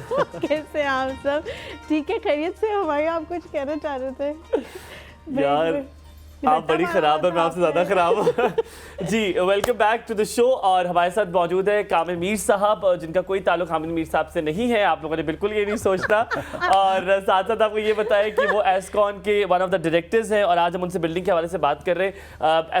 एस्कॉन साहब कहने लगा था मैं, कामिल साहब, जो बिल्डर्स होते हैं, एक ये भी डर होता है कि there will be a very big commission उनके साथ होगा, लेकिन फिर मुझे डर होता है बिल्डर को ये पता है मैंने प्लॉट कहाँ लेना है और इस जगह पे कैसा घर बनना चाहिए, कितनी बिल्डिंग्स बननी चाहिए, उसको सारे रूल्स रेगुलेशन पता है। एट द मोमेंट क्या बिल्डर्स अब ये भी बताते हैं कि ये आर्किटेक्ट आपके लिए ज़्यादा बेहतर होगा, ये आउटले ज़्यादा बेहतर होगा, इतनी फ्लोर्स आपके लिए ज़्यादा बेहतर होगा, इतना बजट आपके पास है तो इतना काम कर लें? और बेसमेंट कितना अब आप लोग इंपॉर्टेंट है, क्योंकि मुझे लगता है बेसमेंट में आधे ज़्यादा घर के पैसे बेसमेंट में लग जाते हैं, इतना बेसमेंट इंपॉर्टेंट। बेसमेंट यूजुअली लोग वहाँ पे बनाते हैं जहाँ पे इशू हो पाइलिंग का, यानी वहाँ पे ज़मीन नीचे से हमवार ना कच्ची हो, तो वहाँ पे बेसमेंट लोग बनाते हैं, क्योंकि पाइलिंग पे भी उतना ही खर्चा हो जाता है। तो उसकी बजाय वो लोग कहते हैं कि बेसमेंट पे भी इससे बेहतर है कि हम बेसमेंट बना लें। तो बेसमेंट पे काफ़ी ज़्यादा एक्सपेंस आता है, क्योंकि उस पर आपको प्रॉपर नीचे डिगिंग करके जाना पड़ता है और फिर वहाँ से कंक्रीट वॉल्स होती हैं वो जो साथ आपको ऊपर तक ग्राउंड यानी कि रोड लेवल तक लेकर आनी पड़ती है। तो बेसमेंट पे तो काफ़ी खर्चा आ जाता है इसके ऊपर। अच्छा हाँ। और पर आप ये बिल्डर्स अब ये भी सजेस्ट करते हैं, अगर फॉर इंस्टेंस मैं आपके पास आता हूँ और मैं कहता हूँ मैंने घर बनाना है, ठीक है, मुझे कुछ नहीं पता सिवाय ये कि मैं होस्ट कर सकता हूँ शो, तो क्या आप मुझे ये बता सकते हैं कि कहाँ मुझे प्लॉट लेना चाहिए? क्या प्लॉटिंग में भी आप हेल्प करते हैं या खाली सिर्फ घर बनाने में ही बिल्डर्स हेल्प करते हैं? नहीं, ऑब्वियसली प्लॉटिंग में भी हेल्प करते हैं। फर्स्ट ऑफ ऑल हम पूछते हैं कस्टमर से कि उनकी क्या प्रेफरेंस क्या है, वो कहाँ पे घर बनाना चाह रहे हैं, क्योंकि एयरपोर्ट से 0 किलोमीटर पता नहीं क्यों ये कंसेप्ट भी पाकिस्तान के अंदर ही है कि एयरपोर्ट के पास बाहर ऐसा नहीं होता, बाहर तो वो लोग दूर चाहते हैं, दूर चाहते हैं। इवन कि वहाँ की जो अथॉरिटीज होती हैं वो भी इतना करीब में अलाउ ही नहीं करती हैं आपको। भाई हम नॉइस पोल्यूशन को तो कोई पोल्यूशन समझते ही नहीं है ना, हम कहते हैं Halima I have a friend, ठीक है, हम उनके घर जाते हैं, उसकी अम्मी कहती है एक से खामोश देखना भी जहाज हमारे ऊपर से गुजरेगा। हालांकि खामोश कहने की उनको जरूरत और मेरे ना मुझे लगता था जहाज मेरे दिल के अंदर से गुजर के मेरे रूह को टच करके गुजरा है, और वो लिटरली प्राउड फील करते हैं। और कुछ लोग तो ये भी घर होते हैं कि रेलवे स्टेशन से पीछे से जा रही है ट्रेन, ट्रेन पीछे से जा रही होती है, और ये कॉन्सेप्ट बिल्कुल गलत है। ये जो मार्केटिंग टेक्निक है कि 0 kilometre from the airport, do you think कि इस यहाँ पे प्लॉट लेना कहाँ पे बेहतर होता है? आप जगह का नाम ना लीजिएगा, किसी ब्रांड का नाम ना लीजिएगा, खुदा का वास्ता आपको, लेकिन आपको ये पता है शहर के बीचों बीच, शहर के बीच में होना चाहिए, रूरल एरिया में चाहिए, रोड्स करीब होनी चाहिए, क्या होना चाहिए? घर वहाँ पे आपका होना चाहिए जहाँ पे आपको एजुकेशन की फैसिलिटीज़ अवेलेबल हो, जहाँ पे आपको हेल्थ की फैसिलिटीज़ करीब में अवेलेबल हो। तो ऐसी जगहों पे आपको ना अपना घर देखना चाहिए, क्योंकि अगर आपको इमरजेंसी हो गई है या अनफॉर्चुनेटली कुछ भी ऐसा हो गया, तो आपको अगर जल्दी पहुँचना है ऐसी जगहों पर, तो आपको अगर टाइम लग रहा है, अगर आप एयरपोर्ट के करीब रह रहे हैं फिर तो आप मुश्किल से ही पहुँचेंगे, फिर आप बाहर ही जाएं, फिर आप मुल्क से वहीं से फ्लाइट लें और बाहर ही जाएं। क्योंकि यहाँ पे ये भी होता है कि एयरपोर्ट के करीब 0 किलोमीटर वो एयरपोर्ट की बैक साइड पे सोसाइटी होती है, जहाँ से आते हुए भी 2 घंटे लगते हैं। बिल्कुल ठीक कह रहे हैं। अच्छा कामिल भाई, आजकल मैंने घरों में ये कॉन्सेप्ट देखा है कि हर फ्लोर पे 3-4 स्टेप्स है। आपने अगर लिविंग रूम में जाना है तो आपके 3-4 स्टेप्स हैं, अगर आपने अपने बेडरूम में जाना है तो 3-4 स्टेप्स हैं। अच्छा वो देखने मतलब एस्थेटिक सेंस में तो मुझे बहुत अच्छा लगता है, वो बहुत उसमें ग्रैंड लुक आती है, एक ब्यूटी आती है, सब कुछ आता है। लेकिन अगर आपके घर में बुजुर्ग हैं जिनके लिए वैसे ही बेचारों के लिए चलना मुहाल है, और आप एस्थेटिक सेंस के चक्करों में घर के अंदर ही कोई 100 स्टेप्स आपने दिन में चलने हैं, तो वो फिर उन बेचारों का क्या बनेगा? तो इस तरह के लोगों से आप पूछते हैं कि आपके घर में कौन कौन फर्द मौजूद है, या उनको इस तरह से कोई गाइडेंस देते हैं कि ये आप ना कराएं? आपके लिए तो वो बहुत अच्छा होगा, सीढ़ियां बनाना बिल्डर्स के लिए बाएं हाथ का खेल है, लेकिन क्या वो सही है, उनको रिकमेंडेड है या नहीं है? मेरे ख्याल से पर्सनली अगर आप मेरे से पूछ लिए तो ये रिकमेंडेड नहीं होता, क्योंकि घर में आपने एक चीज़ करनी होती है डेकोरेशन, और दूसरी चीज़ होती है आपने वहाँ पे रहना है। 30-40 साल तो आप वहीं पे गुजरेंगे आपके जहाँ पे आप रह रहे हैं, तो क्या चीज़ है जिसमें आप कंफर्टेबल हैं? कंफर्टेबल आप सीढ़ियों में नहीं होंगे। ऑब्वियसली जो यंग है लोग हैं वो तो इसको यूटिलाइज कर लेंगे इसको, लेकिन जो बूढ़े लोग हैं वो डिपेंडेंट हो जाएंगे उन लोगों पे जो उनको क्रॉस करवाएंगे। तो मेरे ख्याल में ऐसा नहीं करना चाहिए। दूसरा ये जो घर का साइज़ है उस पर भी डिपेंड करता है। अगर तो आपने 2-3 3 कनाल के ऊपर घर बनाना है तो फिर तो चलें आप इस तरह के एक्सपेरिमेंट कर सकते हैं। अगर आप 8-10 मरले पे बना रहे हैं तो फिर आपके घर में स्टेप्स ही नजर आएंगे, रूम शायद नजर ना आए। अच्छा काबिल भाई, ये जो आपका अब आप अगर एस्कॉन की बात की जाए, आप इनोवेशन में बड़े माहिर हैं, आप लोग बड़ी इनोवेटिव चीज़ें लाते हैं। मेरा एक बड़ा मज़े का सवाल है कि आप बिल्डर हैं इस वजह से कि अब जब भी आप गैराज से अंदर आते हैं, वही 1940 में होता था कि लेफ्ट पे पहले ड्राइंग रूम का दरवाजा आता है, सामने आपके टीवी लॉन्च। मैं कहता हूँ मैं दुनिया में बड़े से बड़े के घर गया हूँ, छोटे छोटे घर, लेफ्ट पे ड्राइंग रूम का दरवाजा सामने, पहले और वही राहदारी राइट पे किचन है, लेफ्ट पे ड्राइंग रूम, या उसको रेप्लिकेट कर देंगे। टीवी लॉन्च होगा, सामने 2 कमरे होंगे, कमरे दोनों जुड़वा होंगे, ठीक है, वो साथ ही पैदा हुए हैं, उनके सिर्फ कोई 2-2 मिनटों का फर्क है उनके आपस में, ठीक है, मेरा भी घर ऐसा बना, सबका घर ऐसा, तो सामने किचन है, ठीक है। और इट इज अब हमने जो गाँव में घर बनाया, हमने उसको कम्प्लीटली डिफरेंट कर दिया और बड़ा फ्लॉप हो गया। और फिर आते क्या घर बनाया आपने, हमारा किचन भी ओपन प्लैंक है, ठीक है, और उसके बाद हमारे कमरे पहले आते हैं, हमारा लाउंज बाद में आता है, फिर हमारा लिविंग रूम उसके बाद आता है, तो हम वी वांटेड चेंज, जो कि सारा आपने लगता है खराब कर दिया, एक्सपेरिमेंट के एक चक्कर में आपने उसको हमने खराब कर दिया, हमें पता चल गया। जो खुद से डिजाइनिंग करते हैं ना, ये चीज क्या कोई बदली जा सकती है? इसका बेहतरीन हल क्या है कि जो ड्राइंग रूम है और वो टीवी लाउंज के दरवाजे, इससे बेहतर कोई चीज है? दूसरा, क्या दरमियान से टीवी लाउंज से सीढ़ियां निकालना इज ओके, या बाहर से ही सीढ़ियां निकालना is preferable as a builder? क्या कहेंगे, हमने तो दरमियान से निकाली है। देखिए, अगर आपने घर को 1 यूनिट के तौर पर इस्तेमाल करना है तो फिर तो आप घर के दरमियान में रख सकते हैं, उसमें कोई इशू नहीं है। लेकिन अगर आपने डेंजरस तो नहीं होती वो? डेंजरस नहीं होती है, डेंजरस का उसमें इशू नहीं है। असल में यहाँ पे इशू है, यहाँ पे जब लोग घर बनाते हैं तो वो ये कहते हैं कि हमने एक पोर्शन रेंट पे दे देना है। और उस पर्सपेक्टिव में वो सीढ़ियों को थोड़ा सेपरेट रखने की कोशिश करते हैं, ताकि अगर कल को हम रेंट पे देते हैं तो लोग वही स्टेयर्स यूज़ करके ऊपर चले जाएं, हमें ज़्यादा अल्टरेशन ना करनी पड़े। तो ये होता है, डेंजरस कोई नहीं है, स्ट्रक्चर वाइज उसमें कोई इशू नहीं है। अगर आपने घर को ज़्यादा खूबसूरत बनाना है और अगर आप अफोर्ड कर सकते हैं तो मैं तो ये सजेस्ट करूंगा 1 यूनिट घर ही बनाना चाहिए, स्टेयर्स को अंदर ही रखना चाहिए। और स्टेयर्स को अंदर रखना चाहिए। और उसका कोई है तरीका, जो ड्राइंग रूम आपके लेफ्ट पे आता है और फिर दरवाजा आता है, कोई सिनेरियो डिफरेंट हुआ है, कोई आउटलेट डिफरेंट हुआ है कि आप ड्राइंग रूम को बाद में रख लें, या अभी भी वही स्ट्रक्चर है पहले? मेजॉरिटी में तो इसी तरह का ही स्ट्रक्चर चल रहा है, चाहे वो छोटे घर हों या बड़े साइज हों। कुछ घर होते हैं जो लोगों की पर्सनल रिक्वायरमेंट्स के ऊपर बनाए जाते हैं, वो अपनी रिक्वायरमेंट के हिसाब से इसको चेंज करवाते हैं, लेकिन 99% ऐसा ही हो रहा है कि ड्राइंग रूम फर्स्ट में आता है और साथ उसके पार्किंग एरिया होता है और फिर आगे टीवी लॉन्ज आ जाता है और बाकी पीछे बेडरूम्स होते हैं। वो डिपेंड करता है घर का साइज़ क्या है। लेकिन यहाँ पे जो पाकिस्तान का कल्चर है ना, इसमें अगर आपके गेस्ट आएंगे तो उनको ड्राइंग रूम में बिठाना है, तो उस कल्चर के हिसाब से यहाँ पे यही कुछ चल रहा है। लेकिन अगर आप बाहर जाएँ तो वहाँ पे थोड़ा सा कॉन्सेप्ट हो रहा है, वहाँ पे तो ड्राइंग रूम का कॉन्सेप्ट कम ही होता है, वहाँ पे तो सारे लोग लिविंग रूम में ही आकर बैठ जाते हैं। अलीमा, अगर आपकी इजाजत, छोटा सा एक सवाल है जी जी कर लो। जो कमरे के साथ वॉशरूम होते हैं, क्या ये कॉन्सेप्ट ठीक है? मुझे अटैच बाथ का, do you think it is internationally also recognised? ऐसे ही होता है कमरे के साथ? क्योंकि हम गांव में जब रहते थे, हमारा तो गांव में होता था, कमरे सारे होते थे, वॉशरूम आपका किचन से भी दूर होता था, अलग है, ठीक है। मुझे वो कॉन्सेप्ट बड़ा अच्छा लगता है कि द वॉशरूम आपको जाना पड़ता है। हाँ, तो डू यू एग्री कि नहीं, अंदर ही साथ? It depends on person to person.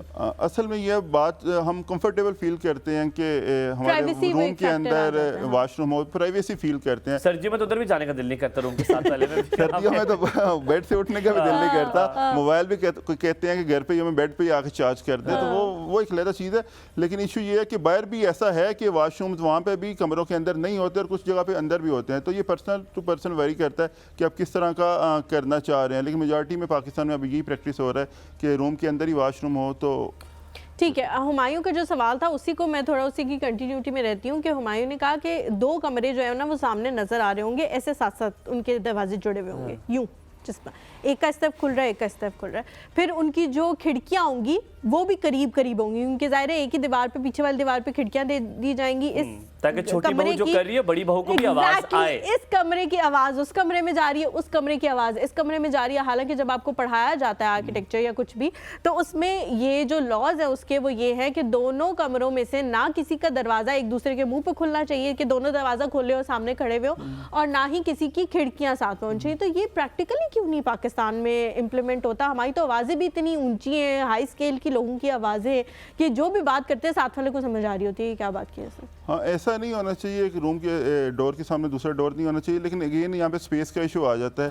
और स्पेस जब रिक्वायरमेंट भी यहाँ पे फिर क्लाइंट की ये होती है कि मैंने नीचे 2 बेडरूम ये बनाने हैं या 3 बेडरूम बनाने हैं, तो उसको आप जितना भी मॉडिफाई करें तो आपको फिर कहीं ना कहीं कंप्रोमाइज़ करना पड़ता है, तो ये एक इशू आता है। दूसरा ये होता है कि एयर वेंटिलेशन का हमें ख्याल रखना पड़ता है कि एयर वेंटिलेशन हो, आपने जहाँ पे भी आपका रूम है वहाँ पे ताज़ा हवा आनी चाहिए। तो स्पेस एक मेजर इशू है जिस वजह से आपको इतना वो ये करना पड़ता है कि हमारे यूजुअली डोर्स होते हैं वो करीब होते हैं, प्लस आपने डिज़ाइन अगर कैसे करवाया हुआ है घर को वो भी एक मैटर करता है, उसमें आप फिर इसको चेंज कर सकते हैं। ठीक है कामिल भाई, आपने वेंटिलेशन के हवाले से बात की। पुराने ज़माने के जो घर होते थे ना, उनमें होता था रोशनदान, जिस कॉन्सेप्ट को हमने ख़त्म कर दिया, बंद कर दिया, और अब आके जो बहुत बड़े बड़े आर्किटेक्ट्स हैं वो दोबारा से अपने घरों में वो कॉन्सेप्ट लेके आ रहे हैं, क्योंकि उससे आपके घर की जो गर्म हवा होती है, जो आलूदा हवा जो आपको डिस्टर्ब करती है गर्मियों में, वो निकल जाती है। बेस्ट लाइट आपको रोशनदान से मिलती है, और वेंटिलेशन आपको बहुत ज़बरदस्त किस्म की मिलती है। आपको बहुत बड़े बड़े यूनिट्स एसी के अपने घर में नहीं लगाने पड़ते। और जब सर्दियाँ आती हैं तो कंपैरेटिवली जब आप हीटर ऑन करते हो तो हीटर की जो हवा है वो आपके घर के अंदर ही रहती है, बाहर नहीं निकलती। वरना हम देखते हैं बहुत जल्दी से आपकी हीटर की हवा जैसी दरवाज़ा खोला बाहर निकल जाती है, वो आपको सस्टेन करती है वो हवा। क्या हमने ये गलत किया कि हमने वो रोशनदान अपने घरों के अंदर से हटा दिए? वो रोशनदान होना कितना ज़रूरी थे? वो काफ़ी ज़रूरी है, और अभी भी जो लोग जिनको ये इन्फॉर्मेशन है वो इसको अप्लाई करते हैं अपने घरों में। मैंने कई जगह पे देखा लोगों की रिक्वायरमेंट होती है कि हमने ये रखना है, लेकिन मेजॉरिटी के अंदर वो एक ट्रेंड जब चल जाता है ना तो सारे लोग उसके पीछे चल रहे होते हैं। तो अभी वही ट्रेंड है कि बड़ी बड़ी आप विंडोज़ रखें, उसी से एयर वेंटिलेशन करें। रोशनदान वाला कॉन्सेप्ट अब मेरे ख्याल से सिर्फ वॉशरूम की हद तक ही रह गया, रूम के अंदर अब खत्म हो गया। उधर भी एग्जॉस्ट लगा देते हैं, और जो कमरे में होता है वो रोशनदान, उसमें एसी लगा दिया जाता है। एसी लगा दिया जाता है कि ये एसी के लिए था कि और सुराख ना करना, ईंटें टूट जाएंगी, इसी रोशनदान को बंद कर दे। आखिरी जो हवा हमारे दिल में आ रही थी वो भी अब ना आए। I just want to know, एस्कॉन ओवरसीज़ पाकिस्तानीज़ के लिए क्या कोई नई रिकमेंडेशंस ला रहा है, कोई नए प्रोजेक्ट्स ला रहा है? बिकॉज हमारा जो बाहर का जो ओवरसीज़ पाकिस्तानी उन्हें ज़्यादा मोहब्बत होती है पाकिस्तान से, ठीक है, और उन्हें पाकिस्तान से बड़ी मोहब्बत होती है। हमें तो ऑफ कोर्स हम रह रहे हैं, उनको बड़ी मोहब्बत होती है, they want to invest in. So do you think कि फ्लैट में ज़्यादा इन्वेस्ट करें, घरों में करें, शॉप्स में करें, किस में इन्वेस्टमेंट एट द मोमेंट बेहतर है, या अभी वो टाइम है कि किसी चीज़ में भी करें, प्रॉफिट होगा कुछ सालों बाद? अगेन मैं कहूँगा ये पर्सनल प्रेफरेंस पे भी डिपेंड करता है, लेकिन अगर आपके पास इतने पैसे हैं तो आपको हमेशा अपनी जो इन्वेस्टमेंट है वो डिवाइड करके करनी चाहिए। कुछ आप अपार्टमेंट के अंदर कर लें, कुछ घर के अंदर कर लें, कुछ कमर्शियल जो बिल्डिंग्स होती हैं या शॉप्स हैं वो ले लें, क्योंकि ये एक बेसिक रूल होता है कि आपको सारे पैसे एक जगह पे नहीं लगाने चाहिए। अगर आपने एक ही चीज़ लेनी है तो आई वुड सजेस्ट कि वो प्लॉट ले लें, क्योंकि उसकी वैल्यू ज़्यादा बेहतर और जल्दी इंक्रीज हो जाती है। मैं यही पूछने वाली थी कि कोई एक चीज़ बताएं। आप तो करोड़पति अरबपतियों की बात करें, हम नॉर्मल बंदे की बात कर रहे हैं ना, जिसने मेरे ख्याल से पूरी जिंदगी लगा के थोड़े से पैसे कामिल भाई जमा किए। Plot is a better option. अगर वो प्लॉट ले लेगा एक अच्छी जगह पे जहाँ पर, और प्लॉट लेते वक्त भी उसको ये ख्याल रखना है कि वो जिस जगह पे प्लॉट ले रहा है उस सोसाइटी की क्रेडिबिलिटी क्या है, उन्होंने माजी में कितने प्रोजेक्ट डिलीवर किए हुए हैं। अगर तो उनकी क्रेडिबिलिटी अच्छी है तो तब उसको लेना चाहिए। दूसरा ये है कि फिजिकल प्लॉट की तरफ जाना चाहिए, फाइलों की तरफ नहीं जाना चाहिए, क्योंकि फाइलों का कुछ पता नहीं होता, और ओवरसीज वैसे ही बाहर होते हैं तो उनको तो वैसे ही समझ नहीं आती कि यहाँ पे फाइलों पे क्या गपला चल रहा है। मुझे बड़े मजे की फाइल की बात लगती है, अगर आपकी फाइल गुम गई तो प्लॉट आपका पता है, कोई बात है ना, डुप्लीकेट का तो बड़ा मसला होता है, पर लेकिन अगर आपकी फाइल गुम गई तो बहुत बड़ा मसला ही है। हाँ, अगर आपकी फाइल किसी ऐसी सोसाइटी के अंदर है जिन्होंने एक्सपेरिमेंट्स अभी किए हैं, पहली दफ़ा कर रही हैं, या उनके पास प्लॉट 5,000 थे तो उन्होंने बेचे हुए 25,000 हैं, तो फिर तो आपका प्लॉट रिकवर मुश्किल ही होगा। बेहतरीन बेहतरीन, बहुत शुक्रिया कामिल भाई, आज आपसे बात करके बड़ा मजा आया। बहुत रियल एस्टेट की इनसाइट्स हमें पता चली, बिल्डिंग के हवाले से बड़ी इनसाइट पता चली, हमें ये पता चला हलीमा को बहुत सारी चीज़ें पता हैं आर्किटेक्चर के बारे में। इंशाल्लाह ताला फिर आपसे मुलाकात भी ज़रूर होगी। अल्लाह ताला आपको बहुत सारी तरक्की दे। आप लोगों से मुलाकात होगी कल इंशाल्लाह ताला। आपने अपना बहुत सारा ख्याल रखना, इसी तरह प्यार मोहब्बत देते रहिए, अपना ख्याल रखिएगा। अल्लाह हाफ़िज़।